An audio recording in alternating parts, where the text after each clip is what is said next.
السلام عليكم ورحمة الله وبركاته. وعليكم السلام ورحمة الله وبركاته. إن الحمد لله نحمده ونستعينه ونستغفره ونعوذ بالله من شرور أنفسنا وسيئات أعمالنا. من يهده الله فلا مضل له ومن يضلل فلا هادي له. وأشهد أن لا إله إلا الله وحده لا شريك له وأشهد أن محمدا عبده ورسوله. يا أيها الذين آمنوا اتقوا الله حق تقاته ولا تموتن إلا وأنتم مسلمون. يا أيها الناس اتقوا ربكم الذي خلقكم من نفس واحدة وخلق منها زوجها وبث منهما رجالا كثيرا ونساء. اتقوا الله الذي تساءلون به والأرحام إن الله كان عليكم رقيبا. يا أيها الذين آمنوا اتقوا الله وقولوا قولا سديدا يصلح لكم أعمالكم ويغفر لكم ذنوبكم. ومن يطع الله ورسوله فقد فاز فوزا عظيما. أما بعد فإن أصدق الحديث كتاب الله وخير الهدي هدي محمد صلى الله عليه وسلم وشر الأمور محدثاتها فكل محدثة بدعة وكل بدعة ضلالة وكل ضلالة في النار. സഹോദരന്മാരെ, കഴിഞ്ഞ തവണ നമ്മൾ സംസാരിച്ചു വെച്ചത് അസ്ഹാബുൽ കഹ്ഫിനെ അല്ലാഹു സുബ്ഹാനഹു വ തആല കഹ്ഫിന്റെയും റഖീമിന്റെയും ആളുകൾ, അവരുടെ കാര്യം അല്ലാഹു അവിടെ ഉണ്ടായിരുന്ന ജനങ്ങൾക്ക് വെളിപ്പെടുത്തി കൊടുത്തു. അസ്ഹാബുൽ കഹ്ഫ് എന്ന് പറയുന്ന ഒരു പറ്റം യുവാക്കൾ, ആ യുവാക്കൾ ഒരു ഗുഹയിൽ അഭയം തേടുകയും അവിടെ സ്വസ്ഥമായി അള്ളാഹ്ക്ക് ഇബാദത്ത് ചെയ്ത് ജീവിക്കുകയും അവരെ 309 വർഷം അള്ളാഹു സുബ്ഹാനഹു വ തആല ഗുഹയിൽ ഉറക്കിക്കിടത്തുകയും ചെയ്തു എന്നുള്ള കാര്യം അവർക്ക് വെളിപ്പെടുത്തി കൊടുക്കാൻ ഉപയോഗിച്ചത് ഭക്ഷണത്തിന് വേണ്ടി അവർ പോയതാണ്. അങ്ങനെ പോകുന്ന സന്ദർഭത്തിൽ അവരുടെ കൈവശമുണ്ടായിരുന്ന നാണയം, അതിൽ നിന്നാണ് ഇവര് ഈ കാലഘട്ടത്തിലുള്ള ആളുകളല്ല എന്ന കാര്യത്തിലേക്ക് ജനങ്ങൾ എത്തിപ്പെടുന്നത്. സ്വാഭാവികമായും അത് വലിയ ഒരു വിസ്മയമായി അവിടെയുള്ള ആളുകൾക്ക് തോന്നുകയും അവരെ പിന്തുടരുകയും അവര് എവിടെയാണോ ഉള്ളത് ആ മലയിലേക്ക്, ആ ഗുഹയിലേക്ക് എത്തിപ്പെടുകയും ഒക്കെ ചെയ്തു. അതൊക്കെ പിന്നെ അങ്ങനത്തെ കാര്യങ്ങളൊക്കെ ഗുണപാഠത്തിന് നമുക്കിവിടെ ആവശ്യമില്ലാത്ത അത്തരം വിശദാംശങ്ങളിലേക്ക് അള്ളാഹു പോയിട്ടില്ല. അള്ളാഹ് കാര്യങ്ങൾ പറയാതെ ഖുർആനിൽ അത് ചുരുക്കി വച്ചിരിക്കുകയാണ്. സാധാരണ ഒരു കാര്യം വിവരിക്കുന്നത് 3 രൂപത്തിലാണ്. അത് ഭാഷയിൽ നമ്മൾ ഉപയോഗിക്കുന്ന റെട്ടറിക്, അലങ്കാര ശാസ്ത്രത്തിന്റെ ഭാഗമാണ്. പറയുന്ന ആശയവും അതിനുപയോഗിക്കുന്ന വാക്കുകളും സമമാണെങ്കിൽ അതിന് മുസാവാത്ത് എന്ന് പറയും. വാക്കുകളും ആശയങ്ങളും സമമായി പ്രയോഗിച്ചിട്ടുള്ള ശൈലി ഉണ്ടാവും. പിന്നെ വേറൊരു ശൈലിയുണ്ട്. അഭിസംബോധിതരായ ആളുകൾക്ക് ഒരു തവണയൊന്നും പറഞ്ഞാലും ഒരു വാക്കൊന്നും പ്രയോഗിച്ചാലും മനസ്സിലാവാതെ വരുമ്പോ ഒന്നിലധികം വാക്കുകൾ ഉപയോഗിക്കും, ഒന്നിലധികം പ്രയോഗങ്ങൾ ഉണ്ടാവും. അങ്ങനെ ആശയം കുറവും വാക്കുകൾ കൂടുകയും ചെയ്യുന്നത് അത് ഇത്നാബ് എന്ന് പറയും അറബിയിൽ. ചില സന്ദർഭത്തില് ഇനി നേരെ മറിച്ച് ഇത്നാബിന്റെ നേരെ അഭിമുഖമായി നിൽക്കുന്നത്, അഥവാ ആശയം വളരെ കൂടുതലും ഉപയോഗിച്ചിരിക്കുന്ന തഅബീറുകൾ, അതിനുപയോഗിച്ചിട്ടുള്ള എക്സ്പ്രഷൻസ്, അതിനുപയോഗിച്ചിരിക്കുന്ന വാക്കുകൾ, വാക്യങ്ങൾ അത് തുലോം കുറവുമായിരിക്കും. അതിന് സാധാരണ ഈജാസ് എന്ന് പറയും. ഇങ്ങനെ 3 രൂപത്തിലാണ് കാര്യങ്ങൾ അവതരിപ്പിക്കാറുള്ളത്. അത് ഭാഷയുടെ അലങ്കാര ശാസ്ത്രത്തിൽപ്പെട്ടിട്ടുള്ള തത്വങ്ങളാണ്, എല്ലാവരും അറിയുന്ന ഒരു കാര്യമാണ്. ഇവിടെ അസ്ഹാബുൽ കഹ്ഫി വറഖീമിനെ സംബന്ധിച്ചിടത്തോളം അള്ളാഹു കാര്യങ്ങൾ വിവരിച്ചു തന്നു. അവരെ സംബന്ധിച്ചുള്ള വിഷയങ്ങൾ അത് വളരെ മൂജസാണ്. ഈജാസ് എന്ന് പറയുന്ന ഈ ശൈലിയിലാണ്. ആശയങ്ങൾ കൂടുതലും ഉപയോഗിച്ചിരിക്കുന്ന വാക്കുകൾ, അതിനുള്ള തഅബീറുകൾ, എക്സ്പ്രഷൻസ് കുറവുമാണ്. അപ്പോ ചിലപ്പോ അങ്ങനെ പറയാൻ വളരെ പ്രസക്തമായ കാര്യങ്ങൾ മാത്രം പറഞ്ഞ് അടുത്തതിലേക്ക് ഇങ്ങനെ ചാടി ചാടി പോകും. അങ്ങനെ പോയിരിക്കുകയാണ്. അപ്പൊ ഇവര് ഈ ഭക്ഷണം തേടിയുള്ള അവരുടെ കൂട്ടത്തിൽ ഒരാൾ ഭക്ഷണം തേടി അങ്ങാടിയിൽ എത്തിയതിന് ശേഷം പിന്നെ ഒരുപാട് കാര്യങ്ങൾ നടക്കുന്നുണ്ട്. അത് അണ്ടർസ്റ്റുഡാണ്, പറയാതെ തന്നെ. അത് ഒറ്റ വാക്കിൽ ഒതുക്കി കളഞ്ഞു. വകദാലിക അഅ്സർന അലൈഹിം, അസ്ഹാബുൽ കഹ്ഫ് അവരെ വെളിപ്പെടുത്തി കൊടുത്തു. അവരുടെ കാര്യം, അങ്ങനെ ഒരു കൂട്ടരുണ്ട്, അവരിവിടെ ഉണ്ട്, അവര് ഗുഹാവാസികളാണ്, അവര് ഇന്ന കാലത്താണ് അവര് ഗുഹയിലേക്ക് പോയത്, ഇപ്പൊ ഇത്രയും വർഷങ്ങൾ കഴിഞ്ഞു പോയിട്ടുണ്ട്, അവര് പോയത് ഇന്ന കാര്യത്താലായിരുന്നു. ഇതെല്ലാം വെളിപ്പെടുത്തി കൊടുത്തു. ആർക്ക്? അന്നാസ്, ജനങ്ങൾക്ക് അത് വെളിപ്പെടുത്തി കൊടുത്തു. അതൊക്കെ അണ്ടർസ്റ്റുഡാണ്. അപ്പൊ ഈ ഒറ്റ വാക്കിൽ പിന്നീട് ഇവരെ പിന്തുടർന്ന്, ഇദ്ദേഹത്തെ പിന്തുടർന്ന് അവർ താമസിക്കുന്ന ഗുഹയിൽ എത്തുന്നതും അവർ കാണുന്നതുമായ കാര്യങ്ങളെല്ലാം തന്നെ അത് ഈജാസ് എന്ന് പറയുന്ന സംക്ഷിപ്തമായി കാര്യങ്ങൾ പറയാൻ ഉപയോഗിക്കുന്ന ഈജാസിന്റെ ശൈലിയിൽ അങ്ങ് ഉൾപ്പെടുത്തി. പക്ഷെ അതേ സന്ദർഭത്തിൽ അല്ലാഹു സുബ്ഹാനഹു വ തആല അവിടെ വളരെ എലോക്വന്റ് ആയിട്ട് ഒരു കുറവും വരുത്താതെ ഫോക്കസ് ചെയ്ത് പറയേണ്ട കാര്യം എന്താണ്? എന്തിനായിരുന്നു ഇവരുടെ കാര്യം അള്ളാഹു ജനങ്ങൾക്ക് വെളിപ്പെടുത്തി കൊടുത്തത്? അവരങ്ങനെ ആ ഗുഹയിൽ അള്ളാഹു ഉദ്ദേശിച്ച അത്രയും കാലം അങ്ങനെ ജീവിച്ച് പിന്നെ അവരുടെ കാലം, അള്ളാഹു ഉദ്ദേശിച്ച കാലം കഴിയുമ്പോൾ അവരങ്ങ് മരിച്ചു പോയാൽ പോരെ. ഇതെന്തിനു വെളിച്ചത്ത് കൊണ്ടുവന്നു? അത് ഗുണപാഠവുമായി ബന്ധപ്പെട്ടതാണ്. അതിൽ രണ്ട് കാര്യങ്ങളാണ്. ഒന്ന് അള്ളാന്റെ വഹദാനിയത്ത്, അള്ളാഹുവിന്റെ ഏകത്വം, അള്ളാഹ് ഉണ്ട് എന്നും അവൻ മാത്രമാണ് ഖാലിഖ് മാലിക് മുദബ്ബിർ ആയിട്ടുള്ളവൻ എന്നും, റുബൂബിയത്ത് റബ്ബ് അവൻ മാത്രമാണ് എന്നും. അതുകൊണ്ട് തന്നെ അവന് മാത്രമേ നമ്മൾ ഇബാദത്ത് ചെയ്യാൻ പാടുള്ളൂ, മറ്റാർക്കും നമ്മൾ ഇബാദത്ത് ചെയ്യാൻ പാടില്ല എന്നുള്ളതും, അവൻ അവന്റെ നാമങ്ങളിലും അവൻ അവന്റെ ഗുണവിശേഷങ്ങളിലും അവൻ അവന്റെ പ്രവർത്തനങ്ങളിലും മറ്റാരെ പോലെയുമല്ല. അവന്റെ എല്ലാ കാര്യങ്ങളും അവനു മാത്രമുള്ള യുണീക്ക് ആയിട്ടുള്ളതാണ്, അതുല്യമാണ്, അദ്വിതീയമാണ് എന്നുള്ളതും ഈ കാര്യങ്ങൾ വെളിപ്പെടുത്തുന്ന ഒരു പരാമർശം നടത്തി. അന്ന വഅദുല്ലാഹി ഹഖ്, അള്ളാഹിന്റെ വഅദ് സത്യമാണ്. അള്ളാഹിന്റെ വഅദ് സത്യം എന്ന് പറയുന്നതോട് കൂടി അള്ളാഹ് ഉണ്ട് എന്ന കാര്യം ഉറപ്പായി. രണ്ടാമത്തത്, അള്ളാഹ് വഅദ് ചെയ്യുന്നവനാണ് എന്ന് പറയുകയാണെങ്കിൽ അത് അവന്റെ റുബൂബിയ്യത്തിന്റെ കാര്യത്തിൽപ്പെട്ടതാണ്.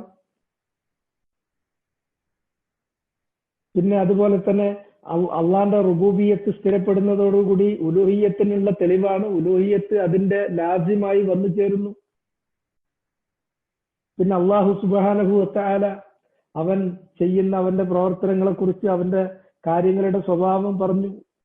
അവന്റെ അഫ്ആലുകൾ എങ്ങനെയാണ്? വഅദ്, അവൻ വഅദ് ചെയ്യുന്നവനാണ്. വഅദ് ചെയ്താൽ ആ വഅദ് ഒരിക്കലും അവൻ ലംഘിക്കുകയില്ല, അതല്ല പൂർത്തീകരിക്കും.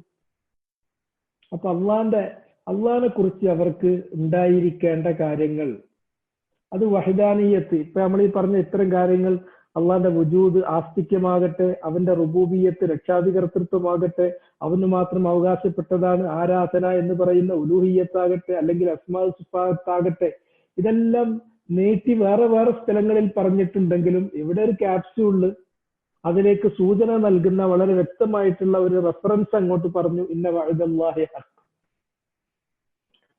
ഈ വഹദാനിയത്ത്, അള്ളാന്റെ ഏകത്വം എന്ന് പറയുന്ന ഈ പരമസത്യത്തിൽ നിന്ന് ജനങ്ങൾ അമ്പിയാക്കന്മാരുടെ കാലം കഴിഞ്ഞാൽ വളരെ പെട്ടെന്ന് വ്യതിചലിച്ചു പോകും. പിശാച് വലമ്മാ നുസിഖൽ ഇൽമു ഉബിദത്ത് എന്ന് പറഞ്ഞതുപോലെ ഇൽമ് നസ്ഖ് ചെയ്യപ്പെട്ടാൽ പെട്ടെന്ന് തന്നെ അതിൽ നിന്ന് അവർ വ്യതിചലിക്കുന്ന അതേ വേഗതയിൽ അവർ വ്യതിചലിക്കുന്ന മറ്റൊരു കാര്യമാണ് മരണാനന്തരം മനുഷ്യർ പുനരുജ്ജീവിപ്പിക്കപ്പെടും.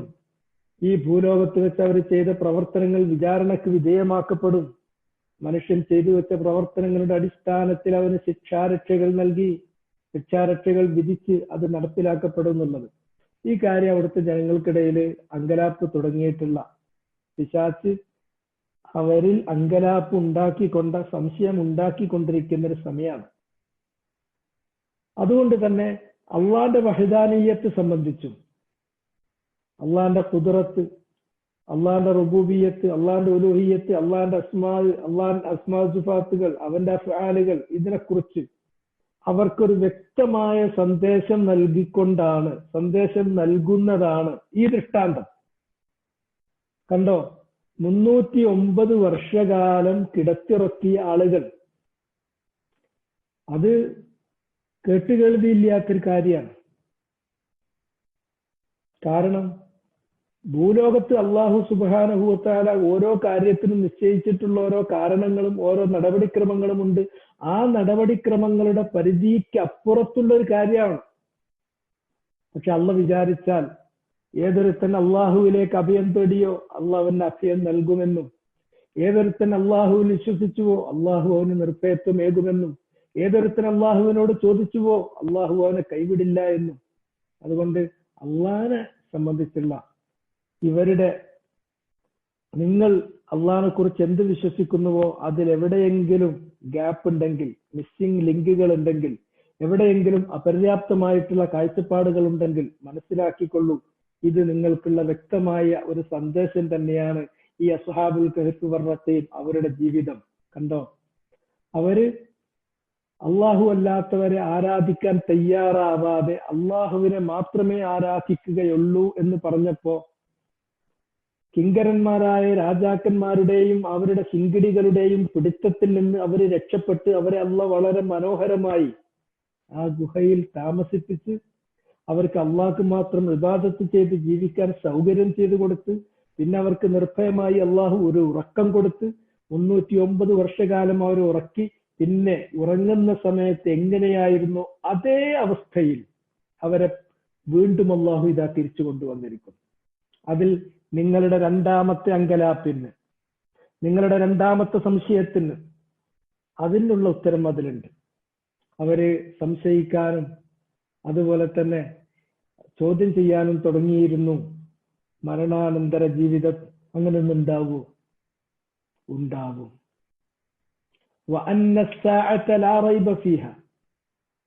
സാഅത്ത് എന്ന് പറയുന്നത് ലാ റൈബ ഫീഹ, അതിൽ ഒട്ടും സംശയം വേണ്ട, സംശയമല്ല അതിൽ.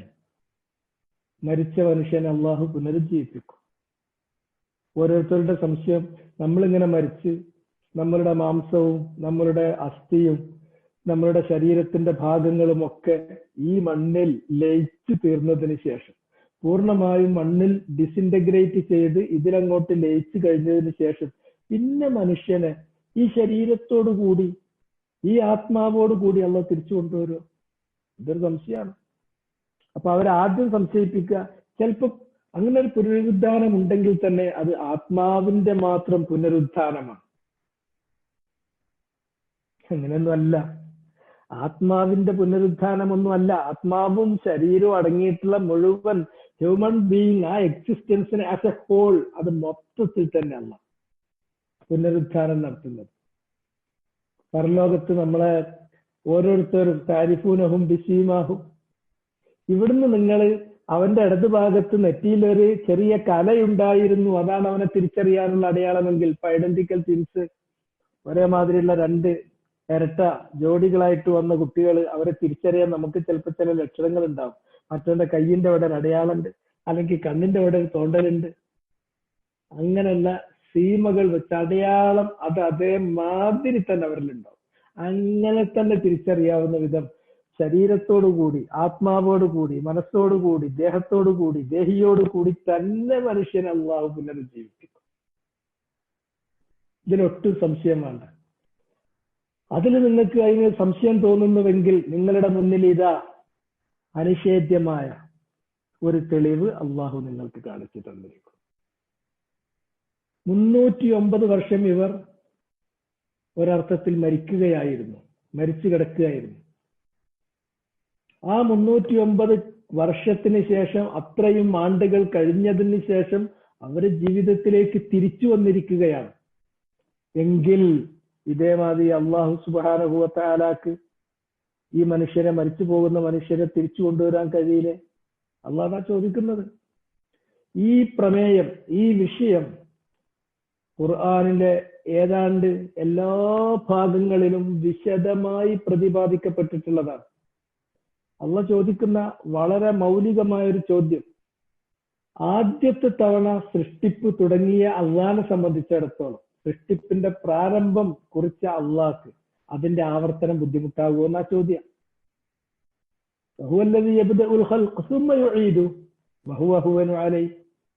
അള്ളാഹുവാണ് നിങ്ങളുടെ സൃഷ്ടിപ്പ് തുടങ്ങിയത്. അന്ന് അള്ളാഹ് മനുഷ്യന്റെ സൃഷ്ടിപ്പ് അള്ളാഹ് നടത്തുമ്പോ യാതൊരു മുൻ മാതൃകയല്ല. അള്ളാഹ് സ്വന്തം അള്ളാന്റെ ഡിസൈൻ അനുസരിച്ച്, അള്ളാന്റെ തീരുമാനം അനുസരിച്ച് അള്ളാഹ് ഒരു മുൻ മാതൃകയില്ലാതെ സൃഷ്ടിച്ചു. ശൂന്യതയിൽ നിന്ന് സൃഷ്ടിച്ചു. എന്നിട്ട് അള്ളാഹ് ആക്കേണ്ട രൂപത്തിലൊക്കെ ആക്കിക്കൊണ്ടുവന്നു ഈ മനുഷ്യനെ. ഇങ്ങനെ ഒന്നുമല്ലാത്ത, ഒരു മാതൃക മുൻ മാതൃകയുമില്ലാത്ത, ഒന്നുമില്ലാത്ത അവസ്ഥയിൽ നിന്ന് അള്ളാഹ് മനുഷ്യനെ സൃഷ്ടിച്ചുവെങ്കിൽ, സൃഷ്ടിപ്പിന്റെ ആരംഭം അങ്ങനെയാണെങ്കിൽ, ഈ മനുഷ്യനെ തന്നെ പിന്നെ അവന് മരിച്ചതിന് ശേഷം രണ്ടാമത് ഓനെ തിരിച്ചു കൊണ്ടുവരിക എന്ന് പറയുന്ന സൃഷ്ടിപ്പിന്റെ ആവർത്തനം, അത് അള്ളാഹ്ക്ക് പ്രയാസമാണ്, ബുദ്ധിമുട്ടാകുമോ? ബഹുബാഹുവനും ആര്? സത്യത്തിൽ അതല്ലേ ആദ്യത്തേതിനേക്കാളും എളുപ്പം. അള്ളാഹ്ക്ക് രണ്ടും എളുപ്പമാണ്. അള്ളാഹ്ക്ക് രണ്ടും പ്രയാസമില്ലാത്ത കാര്യമാണ്. നിങ്ങൾ നിങ്ങളുടെ ബുദ്ധിയിൽ വെച്ച് ആലോചിക്കുമ്പോൾ സൃഷ്ടിപ്പിന്റെ ആരംഭത്തെക്കാൾ എളുപ്പം സൃഷ്ടിപ്പിന്റെ ആവർത്തനല്ലേ? ആ ആവർത്തനത്തെയാണോ നിങ്ങൾ നിഷേധിക്കുന്നത്? എങ്കിൽ നിഷേധിക്കണ്ട. നിങ്ങൾക്ക് തെളിവ് വേണോ? നിങ്ങൾ കണ്ണ് തുറന്നാൽ മതി, നിങ്ങൾ ചെവി തുറന്നു പിടിച്ചാൽ മതി. നിങ്ങൾ തുറക്കുന്ന കണ്ണ് തുറന്നാൽ കാണുന്നിടത്തൊക്കെ അതിനുള്ള തെളിവുണ്ട്. നിങ്ങളുടെ ആയുസ്സിൽ എത്ര വർഷം നിങ്ങൾ ജീവിച്ചോ അത്രയും തവണ അതിന്റെ ജീവിക്കുന്ന ഉദാഹരണങ്ങൾ, അതിനുള്ള തെളിവുകൾ അള്ളാഹ് ഇങ്ങനെ കാണിച്ചുകൊണ്ട് വരും. ചിലപ്പോ അള്ളാഹ് പറയാ, നിങ്ങൾ ഭൂമിയിലേക്ക് നോക്കൂ, നിർജീവമായ ഭൂമി. ആ നിർജീവമായ ഭൂമിയെ അള്ളാഹു സുബ്ഹാനഹു വ തആല അതിൽ ജീവന്റെ ഒരു തുടിപ്പില്ല, ജീവന്റെ ഒരു തുടിപ്പുമില്ല. എവിടെയെങ്ങാനും പച്ചയുടെ ഒരു ചെറിയ നാമ്പ് പോലുമില്ല. എല്ലാം ചത്ത് ഒതുങ്ങി മണ്ണിൽ അടങ്ങി നിൽക്കുന്ന ഭൂമി. ആ ഭൂമിയിലേക്കതാ അള്ളാഹു സുബ്ഹാനഹു വ തആല മഴ വർഷിപ്പിക്കുന്നു. ആകാശത്ത് നിന്ന് മഴ ഇറങ്ങി. ആ മഴവെള്ളം ഇങ്ങോട്ട് വന്നു കഴിഞ്ഞാൽ ആ നിർജീവമായ ഭൂമി അതാ സടകുടഞ്ഞെഴുന്നേൽക്കുകയാണ്. എല്ലാ തരത്തിലുള്ള സസ്യലതാദികളും മുളച്ചു പൊങ്ങുകയാണ്.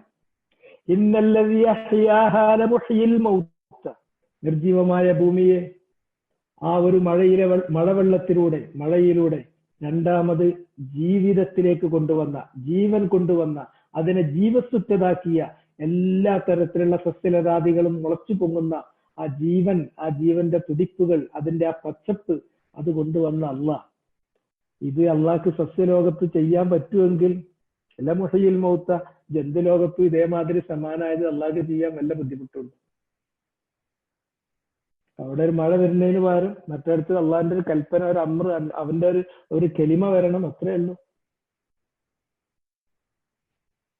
അത് എത്ര ആയുസ് നമുക്കുണ്ടോ അത്ര തവണ നമ്മൾ കണ്ടതാണ്, അനുഭവിച്ചതാണ്. പക്ഷെ നമ്മൾ എത്ര കണ്ടാലും കയ്യമ്മിന്നായത്തിൻ യമറൂനാലയ, എത്ര ദൃഷ്ടാന്തങ്ങൾ, അതും ചവിട്ടി മെതിച്ച് നടക്കും. പക്ഷെ അതൊന്നും മനസ്സിലാക്കില്ല. അതിനവര് മനസ്സിലാക്കുകയല്ല ചെയ്യുന്നത്. ബഹുമന്നാമൊഴിലു, ആ ദൃഷ്ടാന്തങ്ങളിൽ നിന്ന് അവര് വല്ല മുഖം തിരിക്കല്ലേ ചെയ്യുന്നത്. ഇനി നിങ്ങളുടെ ചുറ്റുപാടുകളിൽ, പ്രപഞ്ചങ്ങളിൽ ഉള്ളത് പോകട്ടെ, നിങ്ങൾ ഓരോരുത്തരുടെയും ആത്മാക്കളിൽ തന്നെ നിങ്ങൾ നോക്കിക്കോളൂ. നിങ്ങളുടെ ആത്മാക്കളിലും ഇതേപോലെയുള്ള ദൃഷ്ടാന്തങ്ങൾ അല്ല വെച്ചിട്ടുണ്ട്. ഇനി അതല്ല, ഇതിന്റെ ഒരു കോപ്പി നിങ്ങൾക്ക് കാണണോ? ഇഷ്ടം പോലെ സംഭവങ്ങൾ മാനവ ചരിത്രത്തിൽ കഴിഞ്ഞു പോയിട്ടുണ്ട്. ഞാൻ നേരത്തെ പറഞ്ഞില്ലേ, മൂസാ നബിന്റെ കാലത്ത് ഒരാളെ ഉയർത്തെഴുന്നേൽപ്പിച്ച് കാണിച്ചു കൊടുത്തത്, ഈസാ നബിന്റെ കാലത്ത് കാണിച്ചു കൊടുത്തത്, മൂസാ നബിന്റെ കാലത്തിന് വേറൊരു വിഭാഗം ആളുകളെ മൂത്തു സുമ്മ അഹ്യാഹുമുള്ള എന്ന് പറഞ്ഞ സംഭവം. ഇപ്പൊ ആ അസ്ഹാബുൽ കഹ്ഫിന്റെ കാര്യം, അതും ഇവരുടെ കൺമുന്നിൽ 309 കൊല്ലകാലം അവർ ഉറങ്ങിക്കിടക്കുന്നു. ഉറക്കവും മരണവും തുല്യാണ്. എന്നിട്ട് അല്ലാഹുവരെ വീണ്ടും ജീവിതത്തിലേക്ക് തിരിച്ചു കൊണ്ടുവരുന്നു. ഇത് നിങ്ങൾക്കുള്ള അല്പം ചിന്തിക്കുന്ന, ശുദ്ധമായ പ്രകൃതിയുള്ള, മുൻവിധികളോ പക്ഷപാതിത്വമോ സത്യത്തോടുള്ള വിരോധമോ ഇല്ലാത്ത ഏതൊരാൾക്കും സ്വീകരിക്കാനല്ലാതെ തള്ളാൻ കഴിയാത്ത ഒരു ദൃഷ്ടാന്തമാണ്, യാഥാർത്ഥ്യമാണിത്. ഇത് ബോധ്യപ്പെടുത്താനാണ്, ഈ രണ്ട് കാര്യങ്ങൾ ബോധ്യപ്പെടുത്താനാണ് ഇവരുടെ കാര്യം വെളിച്ചത്തള്ളട്ടത്. അപ്പൊ അവർ ഏതൊരവസ്ഥയിൽ ഉറങ്ങാൻ തുടങ്ങിയോ അതേ ശാരീരിക അവസ്ഥയിൽ അവരെ അള്ളാഹു പുനർജീവിപ്പിക്കുന്നു. എന്നിട്ട് അള്ളാഹു സുബ്ഹാനഹു വ തആല അവരുടെ കാര്യം യഥാർത്ഥത്തിൽ അവിടെയുള്ള ജനങ്ങൾക്ക് വെളിപ്പെടുത്തി കൊടുക്കുന്നു. വെളിപ്പെടുത്തി കൊടുക്കുന്നതിന് അള്ളാഹു സുബ്ഹാനഹു വ തആലക്ക് രണ്ട് ഹിക്മത്തുകളാണ് ഇവിടെ പറഞ്ഞത്. വേറെ ഹിക്മത്തുകൾ ഉണ്ടാകാം, പക്ഷെ നമ്മുടെ മുന്നിൽ അള്ളാഹു അവന്റെ രണ്ട് ഉദ്ദേശങ്ങൾ ഇവിടെ വെളിപ്പെടുത്തുന്നു. ഒന്ന്, അന്ന വഅദല്ലാഹി ഹഖ്ഖുൻ എന്നവർക്ക് ബോധ്യപ്പെടുത്തണം. രണ്ട്, അന്ന സ്സാഅ ലാ റൈബ ഫീഹാ, പുനരുത്ഥാന നാളിനെ കുറിച്ച് നിങ്ങൾക്ക് സംശയം വേണ്ട, അതിൽ നിങ്ങൾക്ക് സംശയം വേണ്ട. ഇദ് യതനാസഊന ബൈനഹും അംറഹും, അങ്ങനെ അവര് ഈ അത്ഭുതം കാണുമ്പോ, മനുഷ്യൻ അങ്ങനെയാണല്ലോ, പിന്നെ ഇവരുടെ കാര്യത്തിൽ എന്ത് ചെയ്യണം? മനുഷ്യൻ വകാനൽ ഇൻസാനു അക്സറ ഷൈഇൻ ജദല, എന്തൊരു തർക്കിക്കാരൻ, എന്തൊരു കേമന്മാരാണ്, എന്തൊരു തർക്കത്തിന്റെ പൂതിക്കാരാണ്. തർക്കിക്കാൻ വേണ്ടിയിട്ട് ഒരു ചെറിയ ഒരു ഇത് ഇറക്കി കൊടുത്താൽ അതിന് തർക്കം കൂടാൻ വളരെ ഉഷാറാണ് ആൾക്കാർ. അതുകൊണ്ട് ഇങ്ങനത്തെ ഒരു വിഷയം വരുമ്പോൾ അതിലെ പാഠത്തിൽ നിന്ന്, ഗുണപാഠം അത് മനസ്സിലാക്കുന്നതിൽ നിന്ന് പരസ്പരം അങ്ങോട്ടും ഇങ്ങോട്ടും തർക്കിക്കുന്നതിലേക്ക് പോകും മനുഷ്യൻ. അത് പിശാചവൻ അങ്ങനെ കൊണ്ടുപോകും. അവര് പിന്നെ പരസ്പരം അവരുടെ ഇടയിൽ അങ്ങോട്ടും ഇങ്ങോട്ടും തർക്കായി. എന്ത് ചെയ്യണം ഇവരുടെ കാര്യത്തില്? അങ്ങനെ ഇവരുടെ കാര്യത്തിൽ എന്ത് ചെയ്യണം എന്ന് പറഞ്ഞപ്പോ ഫഖാലു, അവരുടെ കൂട്ടത്തിൽ ഒരു കക്ഷി പറഞ്ഞു, ഇബ്നു അലൈഹിം ബുന്യാന, അവരുള്ള ആ ഗുഹയിൽ ഇനി നമ്മൾ എന്ത് ചെയ്യണ്ട, അവരെ നമ്മൾ ഡിസ്റ്റർബ് ചെയ്യൊന്നും വേണ്ട. ആ ഗുഹയുടെ മുഖം അങ്ങ് അടച്ചിട്ട് അവരവിടെ സ്വസ്ഥമായിരിക്കട്ടെ. നമ്മൾ അവിടെ ഒരു ബിൽഡിങ് കെട്ടുക, ഒരു എടുപ്പുണ്ടാക്കുക. അത് അവർക്കുള്ളൊരു സ്മാരകം. അങ്ങനെയാണല്ലോ നമ്മുടെ നാട്ടിൽ എല്ലാ കാര്യവും സ്മാരകം പണി കഴിപ്പിക്കലാണ്. അന്നും ഇന്നും ഒന്ന് തന്നെയാണ്. ഇബ്നു, നിങ്ങൾ നിർമ്മിക്കുകയും, ബനായ ഇബ്നി ഇബ്നിയ ഇബ്നു, നിങ്ങൾ നിർമ്മിക്കും. അലൈഹി, അവരുള്ള ആ ഗുഹയുടെ മുകളിൽ അല്ലെങ്കിൽ ആ ഗുഹയോട് ചേർന്നിട്ട് നിങ്ങൾ ഉണ്ടാക്കിക്കോളും. അതിന്റെ മുകളിൽ ബുന്യാനും, നല്ലൊരെടുപ്പ്, അത് അസ്ഹാബുൽ കഹ്ഫ് വർ-റഖീമിന്റെ ഒരു സ്മാരകമായിട്ട് ഉയർന്നു നിൽക്കട്ടെ. ഇതന്നെയാണ് നാട്ടിൽ നിന്നും നടക്കുന്നത്. റബ്ബുഹും അഅലമു ബിഹിം, റബ്ബുഹും അഅലമു ബിഹിം, അവരെ കുറിച്ച് സൂക്ഷ്മമായി അറിയുന്നവൻ അവരുടെ റബ്ബാണ്. അവരെന്താണ്, എങ്ങനെയാണ്, അവരെന്താണ്, അതൊന്നും നമുക്കറിയില്ല. അതുകൊണ്ട് നമ്മൾ ഒരൊറ്റ കാര്യം, ഇങ്ങനെ ഒരു മഹാവിസ്മയം നടന്നതിന് ഒരു സ്മാരകം പണി കഴിപ്പിക്കുക എന്ന് പറഞ്ഞവരുണ്ട്. ഖാലല്ലദീന ഗലബു അലാ അംരിഹിം, പക്ഷെ ആ വാക്ക് അവിടെ പറഞ്ഞു എന്നല്ലാതെ അത് പൂർത്തീകരിക്കപ്പെട്ടില്ല. അങ്ങനെ ഒരു കാര്യം നടപ്പിലാക്കണമെങ്കിൽ ആരുടെ കയ്യിലാണോ അധികാരമുള്ളത് അവര് പറയണം, അവര് തീരുമാനിക്കണം. ഖാലല്ലദീന ഗലബു അലാ അംരിഹിം, അവരുടെ കാര്യത്തിൽ മേൽക്കൈയുള്ള ആളുകൾ.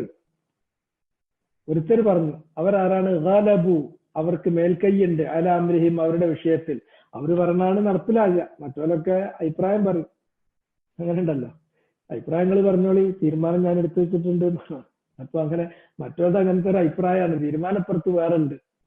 ഇവരുടെ വിഷയങ്ങളിൽ മേൽക്കൈയുള്ള അധികാരമുള്ള ആളുകൾ, അവിടുന്ന് വെച്ചാൽ അവിടുത്തെ ആ നാട്ടിലെ അന്നത്തെ അധികാരികൾ, അതിന് ടെഡോസിസ് എന്നൊക്കെ പറഞ്ഞിട്ട് രാജാവാണ് പറഞ്ഞിട്ടൊക്കെ പേരൊക്കെ ഉണ്ട് കേട്ടോ. ഞാൻ പിന്നെ അള്ളാഹു സുബ്ഹാനഹു വ തആല പേര് പറഞ്ഞു തരാത്ത, നബി സല്ലല്ലാഹു അലൈഹി വസല്ലമയിൽ നിന്ന് സഹിയായ സനദ് പ്രകാരം പേര് വരാത്ത ഒന്ന് പിന്നെ പറഞ്ഞിട്ട് ഞാൻ മോശാവണ്ട, നിങ്ങളും മോശാവണ്ട, കാരണം എന്റെ നാവും കേൾക്കണം, നിങ്ങളെ ചെവി മോശാവണ്ടല്ലോ. അല്ലെങ്കിൽ അത് പല റിവായത്തിൽ മാതിരി ഒരുപാട് ഇവരുടെ ഒക്കെ ഓരോരുത്തരും പേര് വന്നിട്ടുണ്ട്. ഈ രാജാവ് ടിഡോസിസ് എന്ന് പറയുന്ന രാജാവ് പറയപ്പെട്ടിടത്തോളം ആള് ഒരു മുസ്ലിമായിരുന്നു. അവര് വന്നു, ഇവരുമായി കണ്ടുമുട്ടി. അങ്ങനെ അതിനുശേഷം ഇവരെ ഭയങ്കര അത്ഭുതങ്ങളൊക്കെ ആയി. അതിനുശേഷം രാജാവിനെ എന്ത് ചെയ്തു, ഇവര് അസ്ഹാബുൽ കഹ്ഫ് അങ്ങനെ തന്നെ അവരെ സലാം പറഞ്ഞ് യാത്രയാക്കിയതിന്റെ ശേഷം പിന്നെ അവരവിടെ തന്നെ ഗുഹയിൽ തന്നെ വീണ്ടും ഉറങ്ങി, അള്ള ഉറക്കി കിടത്തി. അങ്ങനെ അവരെ അള്ള വഫാത്താക്കി എന്നാണ് തഫ്സീറിലൊക്കെ എഴുതി കാണുന്നത്. അതെന്താവട്ടെ, നമുക്ക് പറഞ്ഞിടത്തോളമുള്ള കാര്യം പറഞ്ഞാൽ മതി, ആവശ്യമുള്ളിടത്തോളമുള്ള കാര്യങ്ങൾ നമ്മൾ ചിന്തിച്ചാൽ മതി, ഇല്ലാത്ത കാര്യങ്ങൾ പോട്ടെ. ഏതാണെങ്കിലും വലബുവാല അംരിഹിം, അന്നത്തെ അധികാരികൾ, ഇവരുടെ മേൽക്കൈയുള്ള ആളുകൾ അഥവാ അധികാരമുള്ള ആളുകൾ പറഞ്ഞത് ഇബ്നു ലനത്തഖിദന്ന അലൈഹിം മസ്ജിദ, അവരെ നമ്മൾ കണ്ടെത്തിയ ആ സ്ഥലത്ത്, അവരുടെ ആ ഗുഹയ്ക്ക് മീതെ നമ്മളൊരു മസ്ജിദ്, ഒരു അള്ളാഹ്ക്ക് ഇബാദത്ത് ചെയ്യാനുള്ള ഒരു പള്ളി നമ്മൾ പണി കഴിപ്പിക്കും. ഇത് അവർ പറഞ്ഞു, നടപ്പിലാക്കിയല്ലേ എന്നുള്ളത് പിന്നെ ഇവിടെ പറയുന്നില്ല. പക്ഷെ നമുക്കൊരു കാര്യം അറിയാം, അവരത് നടപ്പിലാക്കിയെങ്കിൽ അത് തെറ്റാണ്. നടപ്പിലാക്കുമെന്നുള്ള അവരുടെ തീരുമാനവും തെറ്റാണ്. അത് അള്ളാഹു സുബ്ഹാനഹു വ തആല അവന്റെ ദീനിൽ നമ്മളെ റസൂലുള്ളാഹി സ്വല്ലല്ലാഹു അലൈഹി വസല്ലം കൃത്യമായി പഠിപ്പിച്ചു തന്നിട്ടുള്ള കാര്യമാണ്. റസൂലുള്ളാഹി സ്വല്ലല്ലാഹു അലൈഹി വസല്ലം വഫാത്താകുന്നതിന് 5 ലയാൽ അല്ലെങ്കിൽ 4 ലയാൽ 4-5 ദിവസം മുമ്പ് റസൂലുള്ള പറഞ്ഞ വാക്ക്, ഏറ്റവും അവസാനത്തെ ജീവിതത്തിന്റെ അവസാന നാളുകളിൽ റസൂലുള്ള കൊടുത്തിട്ടുള്ള ഉപദേശങ്ങളിൽ പെട്ടൊരു കാര്യമാണ്. അവര് ഹബിഷയിൽ പോകുമ്പോൾ റസൂലുള്ളാന്റെ പത്നിമാരിൽപ്പെട്ട ഉമ്മഹാത്തുൽ മുഅ്മിനീങ്ങളിൽപ്പെട്ട ചിലര് ഹബിഷയിൽ പോയി വന്നവരുണ്ട്. അവരന്ന് ഹബിഷയിൽ പോയപ്പോൾ, എത്യോപ്യയിലേക്ക് ഹിജറ പോയപ്പോൾ, അവിടെ ചില കനീസകളിൽ, ക്രൈസ്തവ ദേവാലയങ്ങളിൽ കണ്ടിട്ടുള്ള ചില കാഴ്ചകളെ സംബന്ധിച്ച് റസൂലുള്ളാന്റെ മുന്നിൽ പറഞ്ഞു. അവിടെ ഇങ്ങനെ ദേവാലയത്തിൽ അവർ ചിത്രങ്ങൾ ഉണ്ടാക്കി വെക്കുന്നതും മറ്റതും മറിച്ചതും ഒക്കെ ഇങ്ങനെ പറഞ്ഞു. അത് പറയുന്ന സന്ദർഭത്തിൽ നബി സല്ലല്ലാഹു അലൈഹി വസല്ലം അതിനെതിരിൽ വളരെ ശക്തമായ തഹ്ദീർ, അതിശക്തമായ താക്കീത് നൽകി. ഖാതലല്ലാഹുൽ യഹൂദ വന്നസ്വാറ ഇത്തഖദു ഖുബൂറ അംബിയാഇഹിം വഔലിയാഇഹിം മസാജിദ് യുഹദ്ദിറു മാ സനഉ. അല്ലാഹു സുബ്ഹാനഹു വ തആല അഹ്ലുൽ കിതാബൈനി മിൻ ഖബ്ലിക്കും, നിങ്ങളുടെ മുമ്പ് വേദം നൽകപ്പെട്ട 2 വിഭാഗം, യഹൂദ് വന്നസ്വാറ, അവരെ അള്ളാഹു ശപിച്ചിരിക്കുന്നു. കാരണം എന്താ? ഇത്തഖദു ഖുബൂറ അംബിയാഇഹിം മസാജിദ്, അവരിലേക്ക് നിയോഗിക്കപ്പെട്ടിട്ടുള്ള അമ്പിയാക്കന്മാർ മരണപ്പെട്ടു കഴിഞ്ഞാൽ അവരെ മറവ് ചെയ്തിട്ടുള്ള ഖബർ ആരാധനാലയങ്ങളാക്കി മാറ്റുമായിരുന്നു. അവിടെ ആരാധനാലയം പണി കഴിപ്പിക്കുമായിരുന്നു. നബി അത് ആ ഭാഷയിൽ പറഞ്ഞത് യുഹദ്ദിറു മാ സനഉ, അവർ ചെയ്തിട്ടുള്ള പ്രവർത്തനത്തെ ശക്തമായ ഭാഷയിൽ നബി താക്കീത് നൽകുകയാണ്. ഇതാണ് നമുക്ക് ആ വിഷയത്തിന്റെ ഹുക്മ. അത് ഈ ഹദീസിൽ ക്ലിയർ ആണ്, വളരെ ക്ലിയർ ആണ്. അതുകൊണ്ട് ഈ ദീനുൽ ഇസ്ലാമിൽ ഒത്തുപോകാത്തൊരു കാര്യമാണ്, ഒരിക്കലും ഒത്തുപോകാത്തൊരു കാര്യമാണ് ഖബറും ഇബാദത്തും കൂടി. അള്ളാഹ്ക്കുള്ള ഇബാദത്തും ഖബറും കൂടി ഒരിടത്തൊത്തു പോകില്ല. ഇബാദത്ത് പറഞ്ഞാൽ നമുക്ക് അവിടെ പോയിട്ട് ആ ഖബറിൽ സിയാറത്ത് ചെയ്യാൻ അനുവാദമുള്ള സിയാറത്തോ അതൊന്നുമല്ല പറയുന്നത്, അവിടെ ഒരു പള്ളി ഉണ്ടാക്കുക എന്നുള്ള അർത്ഥത്തിൽ. ഒരു സ്ഥലത്ത് ഒരു പള്ളി ഉണ്ടായി, ഒരു ഖബർ ഉണ്ടായിരിക്കുക, അതിന്റെ മുകളിൽ പിന്നെ അറിഞ്ഞുകൊണ്ട് പള്ളി ഉണ്ടാക്കിയാൽ ആ പള്ളി പൊളിക്കണം എന്നാണ് ഹുക്കം. അല്ല, പള്ളി ഉണ്ടായതിനു ശേഷം പിന്നെ അവിടെ ഖബർ ഒരാൾ പിന്നെ അതിന്റെ ശേഷം ആരെങ്കിലും സ്വാധീനം ചെലുത്തി അവിടെ ഖബർ കൊണ്ടുപോയി വെക്കുകയാണ് എങ്കിൽ ആ ഖബർ അവിടുന്ന് മാന്തിയിട്ട് വേറെ പള്ളിയുമായി ബന്ധമില്ലാത്ത സ്ഥലത്ത് കൊണ്ടുപോയിട്ട് അത് അടക്കം ചെയ്യണം എന്നുള്ളതാണ് ഹുക്ം. തഹ്ദീറു സാജിദ് മിൻ ഇത്തിഖാദിൽ ഖുബൂരി മസാജിദ്. ഷെയ്ഖ് നാസറുൽ അൽബാനി റഹ്മത്തുള്ളാഹി അലൈഹി അദ്ദേഹത്തിന്റെ പ്രസിദ്ധമായ ഒരു ചെറിയ ബുക്ക് നമുക്ക് അറിയാവുന്നതാണ്. അതിന്റെ എല്ലാ ഹുക്കുമും ക്ലിയർ ആയി പറഞ്ഞിട്ടുണ്ട്. ഇമാം അഹമ്മദ് പറഞ്ഞ ഇതാണ്, ഇത് രണ്ടും കൂടി ഒത്തുപോകില്ല. ഇബാദത്ത് നമ്മൾ ചെയ്യാൻ വേണ്ടി ഉണ്ടാക്കുന്ന മസ്ജിദുകൾ അത് വേറെ തന്നെയാണ്, അത് ഖബറുമായിട്ട് അതിന് ബന്ധമല്ല.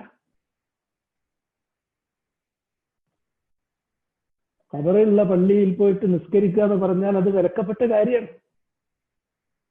അങ്ങനെ അവ്യക്തമായിട്ട് ഞാൻ പറയുന്നില്ല, വ്യക്തമായിട്ട് തന്നെ. ഇത് എന്റെ ഈ ശബ്ദം കേൾക്കുന്ന ആളുകൾ ഒന്നുകൂടെ പിന്നെ ഒരു 150 വട്ടം ആവർത്തിച്ച് ചോദിക്കേണ്ടി വരാതിരിക്കാൻ വേണ്ടി പറയാണ്. 3 തരത്തിലാണ്. നമ്മൾ നമസ്കരിക്കുമ്പോൾ അതിലേക്ക് തിരിഞ്ഞ് നമസ്കരിക്കുന്ന രൂപം വരുന്നുവെങ്കിൽ ലാ തുസല്ലു ഇലൽ ഖുബൂർ, ഖബറിലേക്ക് തിരിഞ്ഞ് നിസ്കരിക്കുന്ന രൂപത്തിൽ, ആവരുത്. അപ്പൊ പള്ളിയുടെ ഇപ്പൊ നമ്മൾ നിസ്കരിക്കുന്നിടത്തൊക്കെ നമ്മളെ നാട്ടിലാണെങ്കിൽ പടിഞ്ഞാറ് ഭാഗത്ത് നമ്മൾ പടിഞ്ഞാട്ട് തിരിഞ്ഞിട്ട് അവിടെയുള്ള കിബില. അപ്പൊ പടിഞ്ഞാറ് ഭാഗത്ത് ഖബറുകൾ ഉണ്ടെങ്കിൽ പള്ളിയുടെ ചുമരുണ്ടല്ലോ പോരാ, അത് പള്ളിയുടെ ചുമരാണ്. അതല്ലാത്ത ഒരു മറ ഈ ഖബറുകൾക്കിടയിൽ ഇല്ലെങ്കിൽ തുസല്ലൂന ഇലൽ ഖുബൂർ, നിങ്ങൾ നേരെ ഖബറിലേക്ക് തിരിഞ്ഞ് നിസ്കരിക്കുന്നവരാകും പാടില്ല. രണ്ടാമത് പാടില്ലാത്തത് ലാ തുസല്ലു അലൽ ഖുബൂർ, ഖബറിന്റെ മുകളില്. മറ്റൊന്ന് ടുവാർഡ്സ് എന്നാണെങ്കിൽ മറ്റൊന്ന് അപ്പോൺ ഓൺ, ഖബറിന്റെ മുകളിൽ പറ്റൂല. അപ്പൊ ഒരു പള്ളിന്റെ ഉള്ളിൽ ഖബറുണ്ടെങ്കിൽ ആ പള്ളിയിൽ നമ്മൾ ആ ഖബറിന്റെ മുകളിൽ തന്നെ പോയി കയറി കുത്തി നിസ്കരിക്കണം എന്നല്ല, പള്ളിയിൽ ഖബറുണ്ടോ ആ പള്ളിയിൽ നിസ്കരിച്ചാൽ ഖബറിന്റെ മുകളിൽ നിസ്കരിച്ചതിന് തുല്യമാണ്, ആ പള്ളിയിൽ നിസ്കരിക്കാൻ പറ്റും. ലാ തുസല്ലു ബൈനൽ ഖുബൂർ, ഖബറുകളുടെ മധ്യത്തിൽ നടുക്കെ പോയിട്ട് നിസ്കരിക്കാൻ പറ്റില്ല. 3 ഹദീസിൽ വന്നല്ലേ. അപ്പൊ ആ കാര്യങ്ങളൊന്ന് ശ്രദ്ധിക്കുക. നിങ്ങളുടെ ഒരു ശ്രദ്ധയ്ക്ക് വേണ്ടിയിട്ട് പറഞ്ഞു. ഈ പിന്നെ നമ്മളിത് വായിച്ചു കഴിഞ്ഞാൽ ഇതുമായി ബന്ധപ്പെട്ട എന്റെ നാട്ടിലെ പള്ളി ഇങ്ങനെയാണ് അങ്ങനെയാണ് അങ്ങനെ കുറെ കാര്യങ്ങൾ ചോദിച്ചിട്ട് വലിയ കാര്യമല്ല, അതിലേക്ക് ഞാൻ ഏതായാലും പോകാൻ ഉദ്ദേശിക്കുന്നില്ല. നിങ്ങൾക്ക് തൽക്കാലം കാര്യത്തെക്കുറിച്ച് മനസ്സിലാക്കാൻ കിട്ടാവുന്ന ഒരു അതിൽ പറഞ്ഞ ഖബറും പള്ളിയും തമ്മിൽ പറയുമ്പോൾ ഈ 3 ഇല അല ബൈന, ഇല അല ബൈന, അതിലേക്ക്, അതിന്റെ മുകളില്, അതിന്റെ നടുക്കല്. ഖബറിലേക്ക് തിരിഞ്ഞ് ഖബറിന്റെ മുകളില് ഖബറിന്റെ നടുക്കല് നിസ്കാരം വരിക എന്ന് പറഞ്ഞാൽ പാടില്ലാത്തതാണ്, വിലക്കപ്പെട്ടതാണ്. ഏതാണെങ്കിലും അവരങ്ങനെ പറഞ്ഞു. അത് പലപ്പോഴും എല്ലാ കാലത്തും സംഭവിച്ചുകൊണ്ടിരിക്കുന്ന ഒരു കാര്യമാണ്. ആ കാലഘട്ടങ്ങളിലൊക്കെ ഉള്ള ഒരു പ്രത്യേകത അതാണ്. അവരിലേക്ക് അമ്പിയാക്കന്മാർ വന്നാൽ അമ്പിയാക്കന്മാർ മരിച്ച ഉടനെ തന്നെ അവരെ ഖബറിന് അവര് പള്ളി ഉണ്ടാക്കും. ഇന്നും അങ്ങനെ തന്നെയാണ്. ഇന്ന് ഓരോ നാട്ടിലുമുള്ള മുസ്ലിം രാജ്യം എന്ന് പറഞ്ഞിടത്തുള്ള ഖബറുകളുടെ എണ്ണം എത്ര. അതുപോലെ തന്നെ ഓരോരുത്തർക്ക് സ്നേഹപ്പെട്ടിട്ടുള്ള അവർക്ക് ഹുബ്ബുള്ള ആൾക്കാരെ അങ്ങോട്ട് പുകഴ്ത്താൻ വേണ്ടിയിട്ട് ഒരാൾക്ക് തന്നെ 5 രാജ്യങ്ങളിലൊക്കെ ഖബറുണ്ട്. ഹുസൈൻ റളിയല്ലാഹു അൻഹുവിന്റെ ഖബർ എന്ന് പറഞ്ഞിട്ട് എത്ര നാട്ടിലാ ഖബർ, എത്ര നാട്ടിലാ ഖബർ, ഒരാൾക്ക് എത്ര ഖബർ ഉണ്ടാകണ്ട്. അത് ഗുലുബു ഫി സ്വാലിഹീൻ, അതിലൂടെ വിചാരിച്ച് നമ്മളെ പിടികൂടുക. സ്വാലിഹ്യങ്ങളുടെ കാര്യത്തിൽ അതിര് കവിയാണ്. അങ്ങനെ അതിര് കവിയരുത് എന്ന് റസൂലുള്ളാഹി സ്വല്ലല്ലാഹു അലൈഹി വസല്ലം പ്രത്യേകം പറഞ്ഞു. അള്ളാഹ് അഹ്ലുൽ കിതാബിനെ പ്രത്യേകം താക്കീത് ചെയ്തു. യാ അഹ്ലൽ കിതാബ് ലാ തഗ്ലു ഫീ ദീനിക്കും. നബി സല്ലല്ലാഹു അലൈഹി വസല്ലം പറഞ്ഞു ലാ തുത്റൂനി കമാ തുറത്തിൻ നസാറ ഈസാ ഇബ്നു മറിയം, ഈസാ ഇബ്നു മറിയമിനെ അവര് പരിധി വിട്ട് വാഴ്ത്തിയ പോലെ നിങ്ങളും എന്നെ പരിധി വിട്ട് വാഴ്ത്താൻ നടത്തിക്കരുത്. സ്വാലിഹ്യങ്ങളുടെ കാര്യത്തിൽ അതിര് കവിഞ്ഞിട്ടാണ് ശിർക്കിലേക്ക് ആളുകൾ പോയത്. ഏതാണെങ്കിലും ഇതിങ്ങനെ പറഞ്ഞു അവിടെ നിന്നു. എന്നിട്ട് ഇതിൽ നിന്ന് നമുക്ക് അസ്ഹാബുൽ കഹ്ഫ് വറഖീം അവരെ അള്ളാഹു, അവരുടെ കാര്യം അള്ളാഹ് അന്നത്തെ ജനങ്ങൾക്ക് വെളിച്ചത്ത് കൊണ്ടുവന്നു. നമുക്കും അതിന്റെ ഗുണപാഠം കിട്ടാൻ വേണ്ടിയിട്ട് ആ പഴയ കാലത്ത് നടന്നിട്ടുള്ളത് അംബാഉൽ ഗൈബ്, അദൃശ്യമായ ഈ വൃത്താന്തം നമുക്ക് അത് അള്ളാഹ് വഹയിലൂടെ നൽകി. അന്നത്തെ ആളുകൾക്ക് അത് നേരെ ജീവിതത്തിൽ അനുഭവിക്കാൻ, കാണാൻ അള്ളാഹ് അവസരം കൊടുത്തു. നമുക്കിത് പറഞ്ഞു തന്നു. ഇതിൽ നിന്ന് നമുക്ക് കിട്ടുന്ന ഏറ്റവും 2 പാഠം: ഒന്ന്, അള്ളാന്റെ വഹദാനീയത്തിൽ നിങ്ങൾക്ക് സംശയം വേണ്ട. 2, മരണാനന്തരം നിങ്ങൾ പുനരുജ്ജീവിപ്പിക്കപ്പെടുമെന്ന കാര്യത്തിൽ നിങ്ങൾക്ക് സംശയം വേണ്ട. ഇത് രണ്ടിനും ഏത് മതി? അസ്ഹാബുൽ കഹ്ഫിന്റെ ജീവിതം മതിയായ, നിഷേധിക്കാൻ പറ്റാത്ത തെളിവാണ്. അതാണ് അതിൽ നിന്ന് കിട്ടാനുള്ള ഗുണപാഠം. പിന്നെ അവർ പറയും, ഇനി എത്ര പേര് മനുഷ്യന്റെ സ്വഭാവത്തിലേക്ക് പോകുക. ഇതാണ് പൈലെ ഗുണപാഠം. ഇനി അള്ളാഹ് പറയുന്നത് സയഖൂലൂൻ, അവർ പറയും സലാസത്തുൻ അറാബിഉഹും കൽബുഹും. അസ്ഹാബുൽ കഹ്ഫ് എന്ന് പറഞ്ഞിട്ടുണ്ടെങ്കിൽ 3 ആളുകളായിരുന്നു. 4ാമത്തത് അവരുടെ കൂടെയുള്ള അവരുടെ നായയാണ്. വയഖൂലൂൻ, അവരിൽ തന്നെ ഇങ്ങനെ പറയുന്ന ഒരു വിഭാഗമുണ്ട്, ഖംസത്തുൻ സാദിസുഹും കൽബുഹും, അവർ 5 പേരാണ്, 6ാമത്തത് നായും. റജ്മൻ ബിൽ ഗൈബ്, ഈ 2 വാദങ്ങളും അല്ലെങ്കിൽ ഈ 2 എണ്ണങ്ങളും ഒരു രേഖയില്ലാതെ അദൃശ്യമായ കാര്യത്തെക്കുറിച്ചുള്ള ഊഹം പറച്ചിൽ മാത്രമാണ്. ഗസ് ചെയ്ത് പറയാൻ എളുപ്പമാണ്. അപ്പൊ അത് മിയർലി ഗസ്സിംഗ് ആണ്. അത് ഗസ് ചെയ്ത് പറയാണ്. 3ഉം 4ാമത്തെ പട്ടി 5ഉം 6-ാമത്തത് അവരുടെ പട്ടിയും എന്നങ്ങ് പറഞ്ഞു. അപ്പൊ അള്ളാഹ് ഈ നിലപാടിനെ അതിശക്തമായി എതിർത്തു. അത് റജ്മൻ ബിൽ ഗൈബ്. അപ്പൊ നമുക്ക് ഉറപ്പായി 3ഉം 4-ാമത്തത് പട്ടിയും അല്ലെങ്കിൽ 5ഉം 6-ാമത്തത് പട്ടിയും എന്ന് പറയുന്നത് അത് ബാത്തിലാണ്. ആ വർത്താനം, അവരുടെ എണ്ണത്തെ കുറിച്ച് ഈ പറയുന്ന കാര്യം ബാത്തിലാന്നുള്ളത്. ഇനി വേറെ തെളിവൊന്നും വേണ്ട, കാരണം ക്ലിയർ ആണ്. റജ്മൻ ബിൽ ഗൈബ്, ഊഹമാണ്. വയഖൂലൂന സബഅത്തുൻ വസാമിനുഹും കൽബുഹും. പിന്നെ അവരിൽ തന്നെ ഒരു വിഭാഗമുണ്ട്, അവര് പറയുന്നത് അവർ 7 പേരാണ്, 8-ാമത്തത് അവരുടെ നായയുമാണ്. അതിനെക്കുറിച്ച് അള്ളാഹ് റജ്മുൻ ബിൽ ഗൈബ് എന്നൊന്നും പറഞ്ഞില്ല. പറയാത്തത് കൊണ്ട് അത് ഹക്കായ ഖൗൽ അതാണ് എന്ന് നമുക്ക് വെക്കാം. വെക്കാം എന്ന് പറയുമ്പോൾ അവിടെ വീണ്ടും ഒരു പ്രശ്നം വരികയാണ്. എങ്ങനെ പറയാം? അള്ളാന്റെ കലാമാണെങ്കിലും റസൂലുള്ളാന്റെ ഹദീസാണെങ്കിലും വേറെ ആരും സംസാരിക്കുന്നത് പോലെയല്ല. അത് ഓട്ടയടഞ്ഞ സംസാരമാണ്, ഓട്ടയടഞ്ഞ വാക്കാണ്. അതുകൊണ്ട് തന്നെ അള്ളാന്റെ കലാമും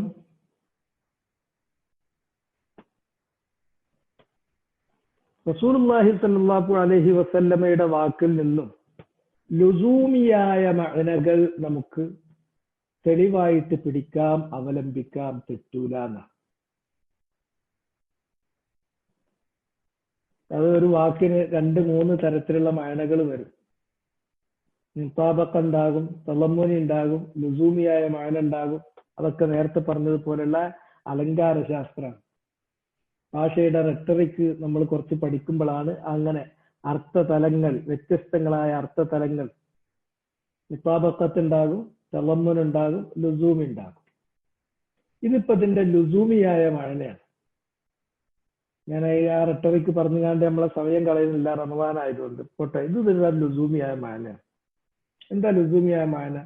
ആദ്യത്തെ 2 പക്ഷം അത് പറഞ്ഞതിന് ശേഷം അള്ളാഹു പറഞ്ഞു റജ്മൻ ബിൽ ഗൈബ്. 3-ാമത്തെ പക്ഷത്തിൻ്റെത് ഉദ്ധരിച്ചതിന് ശേഷം അള്ളാഹു അത് പറഞ്ഞതുമില്ല. അപ്പൊ അത് ഹക്കായത് കൊണ്ട്, സത്യമായത് കൊണ്ടാണ് അള്ളാഹ് പറയാതിരുന്നത്. അത് അതിൽ നിന്ന് വന്നു ചേരുന്നു. അള്ളാഹു സുബ്ഹാനഹു വ തആല പറഞ്ഞതിൽ നിന്ന്, അള്ളാഹിന്റെ ആ അവതരണ ശൈലിയിൽ നിന്ന്, ആ ലുസൂമിയായ അള്ളാഹ് അവതരിപ്പിച്ച ആ ഉസ്ലൂബിൽ നിന്ന് വന്നു ചേരുന്നതായ, അതിൽ നിന്നും അനിവാര്യമായും നമുക്ക് കിട്ടുന്നതായ ലുസൂമിയായ ഒരു മഅനയാണ്. ലുസൂമിയായ മഅന അള്ളാഹിലാണെങ്കിൽ നമുക്ക് അത് ഇഹ്തിജാജ് ചെയ്യാം, റസൂലുള്ളാഹിന്റെ വാക്കിലാണെങ്കിൽ ഇഹ്തിജാജ് ചെയ്യാം. റസൂലുള്ളാഹിന്റെ വാക്കിനെ പറ്റി പേടിക്കേണ്ട. അള്ളാഹിന്റെ വാക്ക് അത് ഹുജ്ജത്താകുന്ന പോലെ ഹുജ്ജത്ത് തന്നെയാണ് റസൂലുള്ളാഹിന്റെ. അംർ ഇബ്നു ആസ് റളിയല്ലാഹു തആല അൻഹു നബിയിൽ നിന്ന് കേൾക്കുന്നതൊക്കെ എഴുതി വെക്കാറുണ്ട്. അപ്പൊ ഖുറൈശികളിൽപ്പെട്ട ചില റിവായത്തിൽ ഉമർ ഖത്താബാണ് എന്ന് പോലും കാണും. അദ്ദേഹത്തോട് അല്പം കർക്കശമായി പറഞ്ഞു, എന്താ നിങ്ങൾ ചെയ്യുന്നത്? നബി പറയുന്നത് മുഴുവൻ എഴുതി വെക്കാണോ? നബി ഒരു മനുഷ്യനല്ലേ, ചിലപ്പോ ദേഷ്യപ്പെടും, അപ്പൊ എന്തേലും പറയും, അതൊക്കെ നിങ്ങൾ എഴുതി വെക്കുക. അപ്പൊ അദ്ദേഹം എഴുത്ത് നിർത്തി. പിന്നൊരിക്കൽ നബിനോട് പറഞ്ഞു, നബിയെ, ഞാൻ എനിക്ക് മനപ്പാടാക്കാനുള്ള സൗകര്യത്തിന് വേണ്ടി അവിടുന്ന് പറയുന്ന വാക്കുകളൊക്കെ എഴുതാറുണ്ടായിരുന്നു. അപ്പൊ നബി സല്ലല്ലാഹു അലൈഹി വസല്ലം തന്റെ വിരലിങ്ങനെ റസൂലുള്ളാഹിന്റെ നാവിലേക്ക് ചൂണ്ടിയിട്ട് പറഞ്ഞു, നീ എഴുതിക്കോ, ലാ യഖ്റുജു മിൻഹു ഇല്ലാ ഹഖ്ഖാ. ഞാന് വിളയിലാണെങ്കിലും ഗളബിലാണെങ്കിലും കോപത്തിലാണെങ്കിലും അല്ല സന്തോഷത്തിലാണെങ്കിലും ഏത് നിലക്ക് ഞാൻ പറഞ്ഞാലും ഹക്കല്ലാത്ത ഒന്ന് എന്റെ വായിൽ നിന്ന് വരൂല, പേടിക്കണ്ട, എഴുതിക്കോന്ന്. അതാ റസൂലുള്ളാഹിന്റെ വാക്കു. ജവാമി അൽ കലിം, റസൂലുള്ളാഹിക്ക് കിട്ടിയത് ജവാമി അൽ കലിമാണ്. അതുപോലെ തന്നെ നബി സല്ലല്ലാഹു അലൈഹി വസല്ലം തമാശ പറയാറുണ്ട്, ചിലപ്പോ അല്പം സെൻസ് ഓഫ് ഹ്യൂമർ ഒക്കെ റസൂലുള്ള കാണിക്കലുണ്ട്. അപ്പൊ അങ്ങനെ നബി മിസാഹ് നടത്തുന്നു. അപ്പൊ അതിനെ സംബന്ധിച്ച് പറഞ്ഞപ്പോൾ നബി പറഞ്ഞു, ഞാൻ മിസാഹ് നടത്തും, പക്ഷേ ഹക്കല്ലാത്ത ഒരു കാര്യവും ഞാൻ പറയില്ല. ഹക്കായ കാര്യം കൊണ്ട് ആളുകൾക്കൊരു ഹ്യൂമർ ഉണ്ടാവുന്ന, അല്ലെങ്കിൽ ഒരു മിസാഹ്, ഒരു തമാശ തോന്നാവുന്ന കാര്യങ്ങൾ നബി സല്ലല്ലാഹു അലൈഹി വസല്ലം പറയാറുണ്ട്. നബി സല്ലല്ലാഹു അലൈഹി വസല്ലം അത് ദുആയിൽ ഉൾപ്പെടുത്താറുണ്ട്. കലിമത്തുൽ ഹഖ്, റബ്ബേ നിന്നോട് ഞാൻ ചോദിക്കുന്നത് കലിമത്തുൽ ഹഖ്, ഹക്കായ വചനമാണ്. ശിർരിള വൽ ഗളബ്, റിളയിലും അതുപോലെ തന്നെ അളവിലും ഞാൻ സന്തുഷ്ടനായിരിക്കുന്ന സമയത്തും എനിക്ക് കോപം വരുന്ന സമയത്തുമൊക്കെ. അല്ലാതെ നബിന്ന് വരൂല. അപ്പൊ അത് നബി സല്ലല്ലാഹു അലൈഹി വസല്ലം ദുആ ചെയ്തിട്ടുണ്ടായിരുന്ന ഒരു കാര്യമാണ്. നമ്മളും അത് ദുആ ചെയ്യാം, പരമാവധി നമ്മളെ വാക്കുകളും അങ്ങനെ ആക്കാം. ഞാൻ പറഞ്ഞുകൊണ്ട് വന്നത് നബി സല്ലല്ലാഹു അലൈഹി വസല്ലമ പറഞ്ഞ വാക്കാണെങ്കിലും അതിൽ നിന്നുള്ള ലുസൂമിയായ മഅന ഹുജ്ജത്താണ്. അതിനുശേഷമുള്ള ആരുടെ കലാമിലും ഇങ്ങനത്തെ ലുസൂമിയായ മഅനകൾ ഹുജ്ജത്തായിട്ട് എടുക്കാൻ പറ്റൂല. ഇല്ല ഇദൽ തസം, അതാണ് ഉസൂൽ ഫിഖ്. ഇല്ല ഇദൽ തസം പറയാണ്.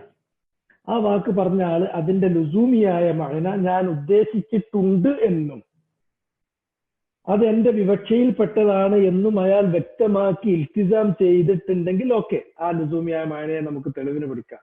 അങ്ങനെ ഖായിൽ അങ്ങനെ ഇൽത്തിസാം ചെയ്യാത്തിടത്തോളം മറ്റേ നമുക്ക് തെളിവല്ല. എന്നാൽ അള്ളാന്റെ ഒരു കലാമാണെങ്കിൽ, റസൂലുള്ളാന്റെ ഒരു ഹദീസാണെങ്കിൽ അതിൽ നിന്ന് കിട്ടുന്ന ലുസൂമിയായ മഅന അത് ഹുജ്ജ, തെളിവാണ്. അതുകൊണ്ട് തന്നെ നമുക്ക് പറയാം, നമുക്ക് സംശയമില്ലാതെ പറയാവുന്ന കാര്യമാണ് അവരുടെ എണ്ണം എന്ന് പറഞ്ഞിട്ടുണ്ടെങ്കിൽ സബഅത്തുൻ വസാമിനഹും കൽബുഹും. ഖുൽ, പറയൂ നബിയെ, റബ്ബി അഅലമു ബിഇദ്ദതിഹിം, എന്റെ റബ്ബാണ് അറിയുന്നവൻ, സൂക്ഷ്മമായി അറിയുന്നവൻ, ബിഇദ്ദതിഹിം അവരുടെ കൗണ്ടിനെ കുറിച്ച്. എത്ര പേരാണ്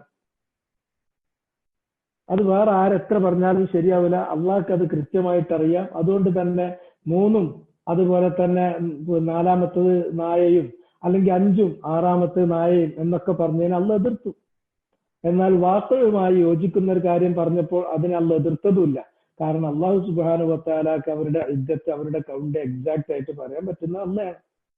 മാ യഅലമുഹും ഇല്ലാ ഖലീൽ, മാ യഅലമുഹും അവരുടെ കൃത്യമായ എണ്ണത്തെ സംബന്ധിച്ച് അറിയില്ല, ഇല്ലാ ഖലീൽ അല്പം കുറച്ച് ആൾക്കല്ലാതെ. അത് അള്ളാഹ് അറിയിച്ചു കൊടുത്തവർക്ക് അറിയും. വഹയിലൂടെ അള്ളാഹ് അറിയിച്ചു കൊടുത്തിട്ടുണ്ട്. ഇബ്നു അബ്ബാസ് അതുകൊണ്ട് അതിന്റെ തഫ്സീർ അറിയുന്നത് കൊണ്ട് ഇബ്നു അബ്ബാസ് പറഞ്ഞു, ഞാൻ അനമിമ്മൻ ഇസ്തസ്ന അല്ലാഹു മിൻഹു മാ യഅലമുഹും ഇല്ലാ ഖലീൽ, കുറച്ച് ആളുകൾക്ക് അറിയുള്ളൂ എന്ന് പറഞ്ഞ ആ കുറച്ച് ആളുകളിൽപ്പെട്ട ആളാണ് ഞാൻ, എനിക്കതറിയാം. ഇബ്നു അബ്ബാസിന്റെ ഖൗലി സബഅത്താണ്. കാരണം ഇബ്നു അബ്ബാസിനെ എവിടുന്ന് കിട്ടി? വഹി പ്രകാരം അള്ളാഹ് മുഹമ്മദ് നബിക്ക് കൊടുത്തു. മുഹമ്മദ് നബി നിന്ന് ഇബ്നു അബ്ബാസ് തഫ്സീർ കേട്ടു. അതുകൊണ്ട് അദ്ദേഹം അത് പറഞ്ഞു. അതുകൊണ്ട് ഭൂലോകത്താർക്കും അത് അറിയില്ല എന്നില്ല. വഹിയിലൂടെ അഥവാ റസൂലുള്ളാഹിക്ക് അള്ളാഹ് അറിയിച്ചു കൊടുത്ത വഹിയിലൂടെ ഇവരുടെ എണ്ണം കിട്ടും. ഒന്ന്. രണ്ടാമത്തത്, ഇതിൽ നിന്ന് നമുക്കത് മനസ്സിലാക്കാം. അതുമാണ് അതിന്റെ അസ്ല്. ഈ ആയത്തിന്റെ ലുസൂമിയായ മഅനയിൽ നിന്ന് കിട്ടും. അതുപോലെ തന്നെ വഹിയിലൂടെ അള്ളാഹ് മുഹമ്മദ് നബിക്ക് അറിയിച്ചു കൊടുത്തിട്ടുണ്ട്. അതുകൊണ്ട് തന്നെ അതിന് അവരുടെ എണ്ണത്തെ സംബന്ധിച്ച് അറിയുന്ന ആളുകളുണ്ട്. ഇബ്നു അബ്ബാസ് ഉണ്ട്. ഇബ്നു അബ്ബാസ് ഇൽപ്പെട്ട ആളാണ്. ഇബ്നു അബ്ബാസ് അതിന്റെ തഫ്സീർ പറഞ്ഞിട്ടുണ്ട്. സബഅത്തുൻ വസാമിനഹും കൽബുഹും എന്ന് പറഞ്ഞതാണ്. അതിന്റെ അവർ 7 പേരായിരുന്നു. 8-മത്തത് അവരുടെ നായയും എന്ന് തന്നെയാണ് അതിന്റെ ശരി. എന്നിട്ട് പറഞ്ഞു, ഫലാ തുമാരി ഫീഹിം ഇല്ലാ മിറാഅൻ ളാഹിറ. ഇനി ഈ പറഞ്ഞതിൽ നിന്ന് ഇപ്പൊ നമ്മൾ എണ്ണി വന്ന ഈ വിഷയത്തെ സംബന്ധിച്ച് ഇങ്ങനത്തെ ഒരു വിഷയം വന്നാൽ എന്ത് നമ്മൾ ചെയ്യേണ്ടത്? അതിൽ ഗൗരവതരമായ റിസർച്ച് നടത്തണോ? അതിൽ നമ്മൾ അങ്ങോട്ടും ഇങ്ങോട്ടുള്ള ഡിബേറ്റബിൾ ഒരു മാറ്റർ ആണോ? അത് നമുക്ക് അങ്ങോട്ടും ഇങ്ങോട്ടും സംവാദം നടത്താവുന്ന ഒരു വിഷയമാണോ? അത് അതിലൊന്നും കാണുന്നില്ല. അതുകൊണ്ട് അള്ളാഹ് പറഞ്ഞു, ലാ തുമാരി ഫീഹി, അവരുടെ കാര്യത്തിൽ നിങ്ങൾ സംവാദമോ അല്ലെങ്കിൽ തർക്കമോ ഒന്നും നടത്തണ്ട. ഇല്ലാ മിറാഅൻ ളാഹിറ, ലാഹിറായ ഒരു മിറ അല്ലാതെ. ലാഹിറായ മിറായിന് 2 വ്യാഖ്യാനമുണ്ട്. അതിലൊന്ന് ഏറ്റവും നമുക്ക് ഉപകരിക്കുന്നത് ഞാൻ ഇവിടെ പറഞ്ഞു പോകാം. മിറാഉൻ ലാഹിർ എന്ന് പറഞ്ഞാൽ പ്രത്യക്ഷമായി നമ്മുടെ കയ്യിൽ തെളിവുള്ള ആ കാര്യം മാത്രം നമ്മൾക്കത് പറയാം. നമുക്ക് പ്രത്യക്ഷമായ തെളിവുള്ള കാര്യങ്ങൾ പറയാം. എന്നാൽ തെളിവില്ല, റജ്മുൻ ബിൽ ഗൈബ്, ഒരു ഊഹം വെച്ചിട്ടുള്ള അടിയാണെങ്കിൽ അതിന് പറയരുത്. കാരണം അത് ലാഹിർ അല്ലാത്തതുകൊണ്ട്. രണ്ടാമത്തെ കാര്യം, ഫായിദ അല്ലാത്ത കാര്യമാണെങ്കിലും മിറായിന് നടക്കരുത്. അത് ലാഹിർ അല്ല. ലാഹിർ എന്ന് പറഞ്ഞാൽ അത് മോൾക്ക് ജയിച്ചു വരൂല. അപ്പൊ ഉദാഹരണമായിട്ട് നമ്മൾ ആരുമായിട്ടാണോ സംവദിക്കുന്നത്, ഉറപ്പാണ് അയാൾ ഈ കാര്യം അന്വേഷിക്കാൻ 2 രൂപത്തിലാണ് സാധാരണ സംവാദത്തിന് ഇരിക്കുമ്പോൾ വരിക. ഒന്ന്, ഈ പറഞ്ഞിട്ട് അതിൽ നിന്ന് സത്യം എന്താണോ എന്ന് വെളിപ്പെട്ടിട്ട് ആ സത്യം പിൻപറ്റാൻ വേണ്ടി ഉദ്ദേശത്തിലായിരിക്കും 2 ആളുണ്ടാവുക. അത് മുനാഖശ, കുഴപ്പമില്ല. ഇത് പലപ്പോഴും നടന്നിട്ടുള്ള ഒരു കാര്യമാണ്. രണ്ടാമത്തെ ഒന്ന്, അല വജ്ഹിൽ മുഗാലബ, എനിക്ക് ജയിക്കണം എന്ന് ഞാനും അപ്പുറത്തുള്ളവന് എനിക്ക് ജയിക്കണം എന്ന് ഓനും. അതുകൊണ്ട് മറ്റൊന്ന് ഇന്നെ തോൽപ്പിക്കണം അയാളും, അയാൾ തോൽപ്പിക്കണം എന്ന് ഞാനും. എനിക്ക് ജയിക്കണം, ആളെ തോൽപ്പിക്കണം. അയാൾക്ക് ജയിക്കണം, ഇന്നെ തോൽപ്പിക്കണം. ഇതാണ് ആ വജിഹുൽ മുഗാലബ. വജിഹുൽ മുഗാലബയിൽ നടത്തുന്ന ഒരാണെങ്കിൽ അതിന് പോകരുത്. കാരണം കാര്യമില്ല. അതുകൊണ്ടാണ് ഇന്നത്തെ ഡിബേറ്റുകളൊന്നും പാടില്ല എന്ന് പറഞ്ഞതിന്റെ അർത്ഥം. കാരണം അപ്പുറത്തുള്ള ആളും ഇപ്പുറത്തുള്ള ആളും രണ്ടുപേരുടെയും മനസ്സിൽ അവനവന് ജയിക്കണം, അപ്പുറത്തേക്കുന്ന ആളെ തോൽപ്പിക്കണം. എന്നാൽ ഉലമാക്കളുടെ ഇടയിൽ ചിലപ്പോൾ ഇമാമിങ്ങളുടെ ഇടയിൽ ചില കാര്യങ്ങളെ സംബന്ധിച്ച് അങ്ങോട്ടും ഇങ്ങോട്ടും ഇതേമാതിരി ചർച്ച വരും. ആ ചർച്ച വരുമ്പോൾ അയാളെ തോൽപ്പിക്കണം, ഇയാൾക്ക് ജയിക്കണം എന്നല്ല. രണ്ടാളും അവരുടെ കൈവശമുള്ള തെളിവുകൾ പറഞ്ഞു. അതിൽ ഏത് തെളിവുകൾ കൂടുതൽ വ്യക്തമാണ്, കൂടുതൽ ശക്തമാണ്, കൂടുതൽ അവലംബാർഹമാണ്, അതിന്റെ ഹക്ക് കിട്ടാൻ വേണ്ടിയിട്ടാണ്. അപ്പൊ അതും ലാഹിറാണ്. അങ്ങനെ ഉപകാരപ്രദമില്ലാത്ത മറ്റാള് നമ്മൾ എങ്ങനെ പറഞ്ഞാലും സ്വീകരിക്കൂല, തോൽപ്പിക്കാനുള്ള ഒരു ചർച്ചയാണെങ്കിൽ അതിന് പോകരുത്. പിന്നെ പാടില്ലാത്തൊരു ചർച്ച ഇതാണ് എന്ത്, നമ്മൾ ചർച്ച ചെയ്തിട്ട് ചർച്ച ചെയ്യുന്ന വിഷയം എന്താ? അസ്ഹാബുൽ കഹ്ഫിന്റെ എണ്ണം അതിന് 3 അല്ല 5 അല്ല 7. ഇതിൽ നിന്ന് നമുക്ക് കിട്ടേണ്ട ഗുണപാഠം അതൊന്നും അല്ലല്ലോ. അവർ 3 ആണോ 5 ആണോ 7 ആണോ എന്നത് അല്ലല്ലോ ഗുണപാഠം. അതിന് കിട്ടേണ്ട കുറെ ഗുണപാഠങ്ങൾ ഈ ആയത്ത് വരുന്ന സമയത്ത് ഓരോ സമയത്തും ഞാൻ പ്രത്യേകം നിങ്ങളുടെ ശ്രദ്ധ ക്ഷണിച്ചുകൊണ്ട് തന്നെ പറഞ്ഞു. ഇന്ന് പറഞ്ഞതിൽ 2 കാര്യമാണ് നിങ്ങളുടെ മനസ്സിൽ തങ്ങി നിൽക്കുന്ന കാര്യം. ഒന്ന്, അത് അള്ളാന്റെ വഹദാനീയത്തിനുള്ള തെളിവാണ്. രണ്ടാമത്തേത് അൽ ബഅ്സു വൽ ഹിസാബു വൽ ജസാ. മനുഷ്യൻ മരണാനന്തരം പുനരുജ്ജീവിപ്പിക്കപ്പെടും, വിചാരണയ്ക്ക് വിധേയമാക്കപ്പെടും, ശിക്ഷാരക്ഷകൾ വിധിച്ച് നടപ്പിലാക്കപ്പെടും. ഈ കാര്യത്തിനുള്ള തെളിവാണ്. ഇപ്പൊ നമ്മൾ വായിച്ചുകൊണ്ടിരിക്കുന്ന ഈ ആയത്തിൽ പോലും നമ്മൾ ഉൾക്കൊള്ളേണ്ട കാര്യം വന്നപ്പോൾ ഞാൻ പ്രത്യേകം പറഞ്ഞു, മനുഷ്യന്റെ ഹ്യൂമൻ നേച്ചർ എന്ന് പറഞ്ഞാൽ ഈ തർക്കിക്കാൻ നടക്കലാണ്. കാണണല്ലേ നമ്മള് ആയത്ത് ഞാൻ നേരത്തെ ഉദ്ധരിച്ചു. ഇന്നലെ 3 ആണ് 5 ആണ് 7 ആണ്, ഇതൊക്കെ റജ്മുമ്പിൽ ഗൈബാണ്. അതുകൊണ്ട് ഇങ്ങനത്തെ കാര്യത്തിലൊന്നും നിങ്ങൾ തർക്കിക്കരുത്. നിങ്ങൾ ഒരു കാര്യത്തെ സംബന്ധിച്ചിടത്തോളം ആരോടെങ്കിലും തർക്കിക്കാമെങ്കിൽ മറ്റൊരു തോൽപ്പിക്കുക, എനിക്ക് ജയിക്കുക എന്ന നിയ്യത്തിലാവരുത്. നിങ്ങൾക്ക് വ്യക്തമായ തെളിവില്ലെങ്കിൽ മാത്രമേ പറയാവുള്ളൂ. റജ്മുമ്പിൽ ഗൈബായിട്ട് നിങ്ങൾ പറയാൻ നടക്കരുത്. അത് തന്നെ നിങ്ങൾ തോൽപ്പിക്കുക എന്നുള്ള ഉദ്ദേശത്തിലാണെങ്കിൽ മാറിക്കളി. അതുപോലെ തന്നെ നിങ്ങൾ ചർച്ച ചെയ്യുന്ന വിഷയം അത് അനാവശ്യമാണെങ്കിൽ, അത് നോൺസെൻസ് ആണെങ്കിൽ, അത് നമുക്ക് ഫായിദ ഉണ്ടാക്കാത്ത ബെനഫിഷ്യൽ അല്ലാത്ത കാര്യമാണെങ്കിൽ വിട്ടേക്കും. അതാണ് വലാ തുമാരി ഫീഹിം ഇല്ലാ മിറാഅൻ ളാഹിറ. ളാഹിറ എന്നുള്ള വാക്ക് ആ സ്ഥലത്തെ അള്ളാഹ് സെറ്റ് ചെയ്തതുകൊണ്ട് നിങ്ങൾ ആലോചിച്ച് നോക്കി, ആശയങ്ങളുടെ ഒരു പ്രപഞ്ചം തന്നെ അതിനെ ചുറ്റിപ്പറ്റി ഇങ്ങോട്ട് വരികയാണ്. ആലോചിച്ച് നോക്കിയാൽ കുറച്ചാൾക്ക് മനസ്സിലാക്കാൻ പറ്റുന്ന ആൾക്കാർ ആരെങ്കിലും ഒക്കെ ഉണ്ടാവുമല്ലോ ഇപ്പൊ അതിന്റെ കേൾക്കുന്നതിൽ. ഭയങ്കര അത്ഭുതമല്ലേ. വലാ തസ്തഫ്തി ഫീഹിം മിൻഹും അഹദ. ഇനി അവരിൽപ്പെട്ട ഒരാളോടും നിങ്ങൾ ഇവരുടെ കാര്യത്തെ കുറിച്ചിട്ട് ഫത്വ ചോദിക്കാനും പോകരുത്. കാരണം അഹ്ലുൽ കിതാബിനെ സംബന്ധിച്ചിടത്തോളം അവരുടെ അടുക്കൽ ഇതിനെ കുറിച്ച് കൃത്യമായ വിവരമില്ല. അവരുടെ അടുക്കലുള്ളത് റജ്മും ബിൽ ഗൈബ്. അവര് അദൃശ്യമായ ഒരു വിഷയമാണ്. അത് കഴിഞ്ഞു പോയ, നമ്മുടെ ഭൂതകാലത്തിൽ കഴിഞ്ഞു പോയിട്ടുള്ള, അത് മറന്നു പോയിട്ടുള്ള, മറക്കപ്പെട്ടിട്ടുള്ള ഒരു കാര്യമാണ്. പിന്നെ അത് പറയണമെങ്കിൽ അള്ളാന്റെ വഹയിൽ അള്ളാഹ്ക്ക് മാത്രമേ അറിയുള്ളൂ, അള്ളാഹ് വഹി മുഖേന അറിയിച്ചെന്ന് അത് മാത്രം മതി.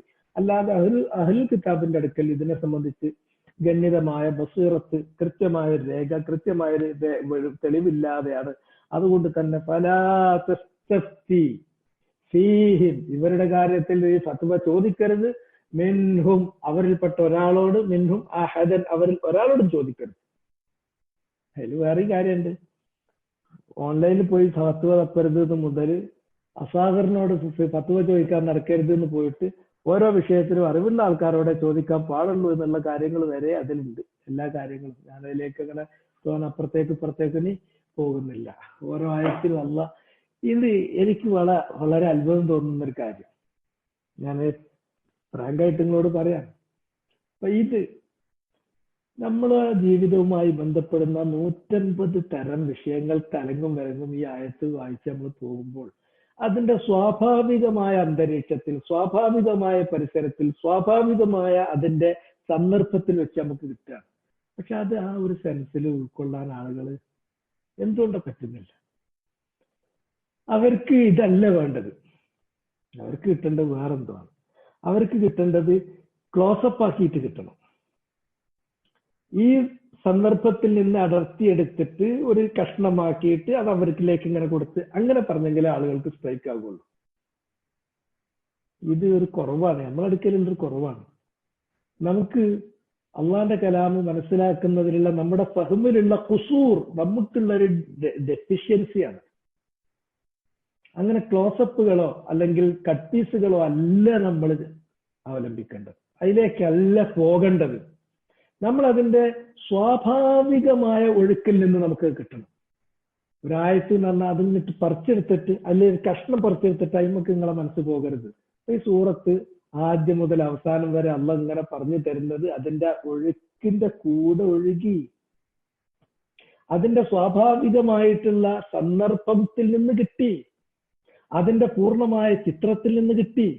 അങ്ങനെ അതിലേക്ക് വരുമ്പോൾ അതിൽ തലങ്ങും വിലങ്ങും വന്നുകൊണ്ടിരിക്കുന്ന ഫായിദകൾ, ആ ഫായിദകൾ ശരിക്കും സെൻസിറ്റൈസ് ചെയ്ത്, അത് ഞാൻ സെൻസിറ്റൈസ് ചെയ്ത് തരുന്നുണ്ട്, ഇങ്ങനെയാണ് അങ്ങനെയാണ് അങ്ങനെയാണ്, അതിൽ നിന്ന് ആ കാര്യം മനസ്സിലാക്കി. അങ്ങനെ ആവുമ്പോൾ നമ്മളെ വേറെ ആർക്കും അല്ലാണ്ട് പറ്റിക്കാൻ പറ്റില്ല. അല്ലെങ്കിൽ പലപ്പോഴും മിസ്ലീഡ് ചെയ്യപ്പെടും, നമ്മൾ എന്നെ വിചാരിക്കാതെ മിസ്ലീഡ് ചെയ്യപ്പെടും. അടുത്ത ആയത്ത് വലാ തഖൂലന്ന ലിശൈഇൻ ഇന്നി ഫാഇലുൻ ദാലിക ഗദൻ ഇല്ലാ അൻ യശാ അല്ലാഹ്. അത് ഇൻഷാ അല്ലാഹ്, നാളെ ഞാൻ ആയത്ത് ഇതല്ലാഹിയാണ് ഇൻഷാ അല്ലാഹ്, നാളെ നമുക്ക് ആയത്ത് നോക്കാം. കാരണം ഇൻഷാ അല്ലാഹ് എന്നുള്ള വാക്ക് പറയണം. നബി സല്ലല്ലാഹു അലൈഹി വസല്ലമ എന്നെ അള്ളാഹ് അദബ് പഠിപ്പിച്ചൊരു വിഷയം കൂടിയത്. അസ്ബാബ് നുസൂലുകളിൽ അങ്ങനെ വന്നിട്ടുണ്ട്. 3 കാര്യത്തെ കുറിച്ചിട്ട് അവർ വന്നിട്ട് റസൂലുള്ളാഹിനോട് ചോദിച്ചു. ഒന്ന് ദുൽഖർനൈനിനെ കുറിച്ച്, മറ്റൊന്ന് അസ്ഹാബുൽ കഹ്ഫി വറഖീമിനെ കുറിച്ച്, മൂന്നാമത്തത് റൂഹിനെ കുറിച്ച്. ഈ 3 കാര്യങ്ങളെ കുറിച്ച് നബി സല്ലല്ലാഹു അലൈഹി വസല്ലമയോട് ചോദിച്ചപ്പോൾ നബി പറഞ്ഞു സഉഖ്ബിറുക്കും ഗദാ, നാളെ ഞാൻ നിങ്ങൾക്ക് അത് പറഞ്ഞുതരാം, വഹീ കിട്ടട്ടെ. നബി അങ്ങനെ ചോദിച്ചാല് ഞാൻ പറഞ്ഞുതരാന്നിട്ട് ആലോചിച്ചാണ്ട് നബി എന്ത് ചെയ്യൂല, നബി അത് ഇത്രയും പഞ്ചായത്ത് പറയലില്ല. ഒരിക്കൽ സഹാബിമാര് ചോദിച്ചു അഹബ്ബുൽ ബിലാദി ഇലല്ലാഹ് വഅബ്ഗദുൽ ബിലാദി ഇലല്ലാഹ്, അള്ളാഹ്ക്ക് ഏറ്റവും ഇഷ്ടപ്പെട്ട സ്ഥലം ഏതാണ്, ഏറ്റവും വെറുക്കപ്പെട്ട സ്ഥലം ഏതാണ്? അപ്പൊ നബി നിസ്ഫുൽ ഇൽമ് ഇഅ്മാൽ ചെയ്തു, ലാ അദ്രി, അതാണ് നിസ്ഫുൽ ഇൽമ്. ഹാഫ് ഓഫ് ദ നോളജ് അതാണ്, എനിക്കറിയില്ല, കാരണം നബിക്ക് അറിയില്ല, വഹി കിട്ടിയിട്ടില്ല. ജിബ്രീൽ വന്നു, ജിബ്രീലിനോട് നബി സല്ലല്ലാഹു അലൈഹി വസല്ലം പറഞ്ഞു അഹബ്ബുൽ ബിലാദ് അഹബ്ബുൽ ബിഖാഇ ഇലല്ലാഹ് അബ്ഗദുൽ ബിഖാഇ ഇലല്ലാഹ്, അള്ളാഹ്ക്ക് ഏറ്റവും ഇഷ്ടമുള്ള സ്ഥലം ഏതാണ്, ഏറ്റവും വെറുപ്പുള്ള സ്ഥലം ഏതാണ്? ജിബ്രീൽ പറഞ്ഞു ലാ അദ്രി, എനിക്കും അറിയില്ല, കാരണം ജിബ്രീലിനെ അള്ളാഹ് അറിയിച്ചിട്ടില്ല. അപ്പൊ പറഞ്ഞു എന്നാ റബ്ബിനോട് ചോദിക്കോ? ചോദിക്കൂല, അള്ളാഹ് പറഞ്ഞാൽ ഞാൻ നിനക്ക് എത്തിച്ചേരാം, അതാണ് എന്റെ പണി. അത് പറഞ്ഞിട്ട് ജിബ്രീൽ ഒരു പടയില് പടഞ്ഞു. ആ പടച്ചിൽ കണ്ടിട്ട് നബി സല്ലല്ലാഹു അലൈഹി വസല്ലം റസൂലുള്ളാഹി മോഹാലസ്യപ്പെടാറായി. അള്ളാഹുവോട് അങ്ങോട്ട് കയറി ചോദിക്കുന്ന വിഷയത്തെ കുറിച്ച് ജിബ്രീലിന് അത് ആലോചിക്കുമ്പോ ഉണ്ടാകുന്ന ആ മാറ്റം അതാണ്. അത് കണ്ടിട്ട് നബി സല്ലല്ലാഹു അലൈഹി വസല്ലമയിൽ ഉണ്ടാകുന്ന മാറ്റം അത് കഴിഞ്ഞു. ജിബ്രീൽ അള്ളാഹിന്റെ അടുക്കല് അടുത്ത തവണ വഹി വാങ്ങി റസൂലുള്ളാഹിക്ക് കൊണ്ടുവരാൻ വേണ്ടിയിട്ട് വഹി വാങ്ങാൻ ചെല്ലുന്ന സമയത്ത് അള്ളാഹ് ഇങ്ങോട്ട് ചോദിച്ചു, മുഹമ്മദിനോട് ചോദിച്ചു അങ്ങനെ ഒരു ചോദ്യം, അഹബ്ബുൽ ബിഖാഇ ഇലല്ലാഹ് വഅബ്ഗദുൽ ബിഖാഇ ഇലല്ലാഹ് എന്ന മസല എടുത്തിട്ടോ എങ്കിൽ മുഹമ്മദിനോട് പറഞ്ഞേക്കൂ അഹബ്ബുൽ ബിലാദി ഇലല്ലാഹി മസാജിദുഹാ വഅബ്ഗദുഹാ അസ്വാഖുഹാ. ഈ ഭൂലോകത്തിൽ അള്ളാഹ്ക്ക് ഏറ്റവും ഇഷ്ടമുള്ളത്, അള്ളാഹ്ക്ക് സുജൂദ് ചെയ്യുന്ന മണ്ണാണ്, ആരാധന നടത്തുന്ന പള്ളികളാണ്. അള്ളാഹ്ക്ക് ഏറ്റവും വെറുപ്പുള്ളത് എന്ന് പറഞ്ഞാൽ എല്ലാ കളവും എല്ലാ വഞ്ചനയും എല്ലാ കുതികാൽ വെട്ടലും എല്ലാ ബഹളവും നടന്നുകൊണ്ടിരിക്കുന്ന മാർക്കറ്റാണ്. അതുകൊണ്ട് പള്ളിക്ക് പോകുമ്പോൾ ഏറ്റവും നേരത്തെ പോകുക, ഏറ്റവും അവസാനം പോരാ. മാർക്കറ്റിക്ക് പോകുമ്പോൾ ഏറ്റവും അവസാനം പോകുക, ഏറ്റവും ആദ്യം കഴിച്ചിലേക്ക് പോരാ. മാർക്കറ്റിലേക്ക് പ്രവേശിക്കുമ്പോൾ നമുക്ക് ബാധിക്കാതിരിക്കാൻ, തിന്മ ബാധിക്കാതിരിക്കാൻ വേണ്ടിയിട്ട് ദുആണ്ട്. അതുപോലെ തന്നെ അവിടെ കച്ചവടം ചെയ്യുന്ന ആളുകൾ ഓരോ കച്ചവടത്തിലും അവർക്ക് തിന്മ ബാധിക്കാതിരിക്കാൻ വേണ്ടിയിട്ട് അവർ ചെയ്യേണ്ട കാര്യങ്ങൾ പറഞ്ഞു തന്നിട്ടുണ്ട്. ഒക്കെ ജീവിതത്തിന്റെ യാഥാർത്ഥ്യങ്ങളാണ്. ഏതാണെങ്കിലും ശരി, നബി സല്ലല്ലാഹു അലൈഹി വസല്ലമക്ക് അപ്പൊ ലാ അദ്രി എന്ന് പറഞ്ഞു. പിന്നെ ജിബ്രീൽ വന്ന് പറഞ്ഞു കൊടുത്തു, അപ്പൊ ആളെ വിളിച്ചിട്ട് പറഞ്ഞു കൊടുത്തു, ഇതാണ് വമാ യൻതിഖു അനിൽ ഹവ ഇൻ ഹുവ ഇല്ലാ വഹ്യുൻ യൂഹാ. നബി എന്തേലും ഒന്ന് പറയുകയാണെങ്കിൽ നബി ഇങ്ങനെ ആലോചിച്ചുകൊണ്ട് ഒരു പഞ്ചായത്ത് പറയുന്ന ഒരു തന്നിഷ്ടം പറയുന്നതാണ് എന്ന് കരുതണ്ട. അത് വഹി കിട്ടിയെങ്കിൽ തന്നെ പറയുള്ളൂ, വഹി കിട്ടിയില്ലെങ്കിൽ ആതിരി എന്നുള്ള നിസ്ഫുൽ ഇൽമി ഇഅ്മാൽ ചെയ്യലാണ്. ഹാഫ് ഓഫ് ദ നോളജ് എന്താണോ അത് അവരെ അറിയിക്കലാണ്. അങ്ങനെയാണ് ജിബ്രീലും ചെയ്തത്. ഈ ഇത് ഞാൻ നാളെ നിങ്ങൾക്ക് പറഞ്ഞു തരാമെന്ന് നബി പറഞ്ഞു. ഈ 3 കാര്യത്തെ കുറിച്ച് ചോദിച്ചപ്പോൾ വഹി നാളെ കിട്ടുമെന്ന പ്രതീക്ഷയിൽ, പക്ഷെ ഇൻഷാ അള്ളാ എന്ന് പറയാൻ വിട്ടുപോയി. 10-15 ദിവസത്തോളം പിന്നെ വഹിയില്ല. അതിനെ സംബന്ധിച്ച് ഇർജാഫുകൾ, ഒരു ജാതി ഉപജാപക പ്രവർത്തനങ്ങളും സംസാരങ്ങളും ഒക്കെ തന്നെ നടക്കാൻ തുടങ്ങി. നബിക്ക് തന്നെ വിഷമായി. അപ്പൊ അള്ളാഹു സുബ്ഹാനഹു വ തആല വഹി ഇറക്കി കൊടുത്തു. അതിനെ കുറിച്ചുള്ള കാര്യങ്ങൾ വിശദീകരിച്ചു. ഇന്നതാണ് അസ്ഹാബുൽ കഹ്ഫ്, ഇന്നതാണ്, അതുപോലെ റൂഹിന്റെ കാര്യം ഇന്നതാണ്, ദുൽഖർനൈനിന്റെ കാര്യം ഇന്നതാണ്. ഈ വഹയൊക്കെ ഇറങ്ങുകയും ചെയ്തു. ഈ അദബും പഠിപ്പിച്ചു കൊടുത്തു. ആ അദബാണ് വലാ തഖൂലന്ന ലിശൈഇൻ ഇന്നി ഫാഇലുൻ ദാലിക ഗദാ ഇല്ലാ അൻ യശാ അല്ലാഹ്. ഇൻഷാ അല്ലാഹ് നാളെ മുതൽ പറയാം. ഇന്നതോടു കൂടി അവസാനിപ്പിക്കുകയാണ്. സുബ്ഹാനകല്ലാഹുമ്മ വബിഹംദിക് അഷ്ഹദു അൻ ലാ ഇലാഹ ഇല്ലാ അൻത അസ്തഗ്ഫിറുക വഅതൂബു ഇലൈക്.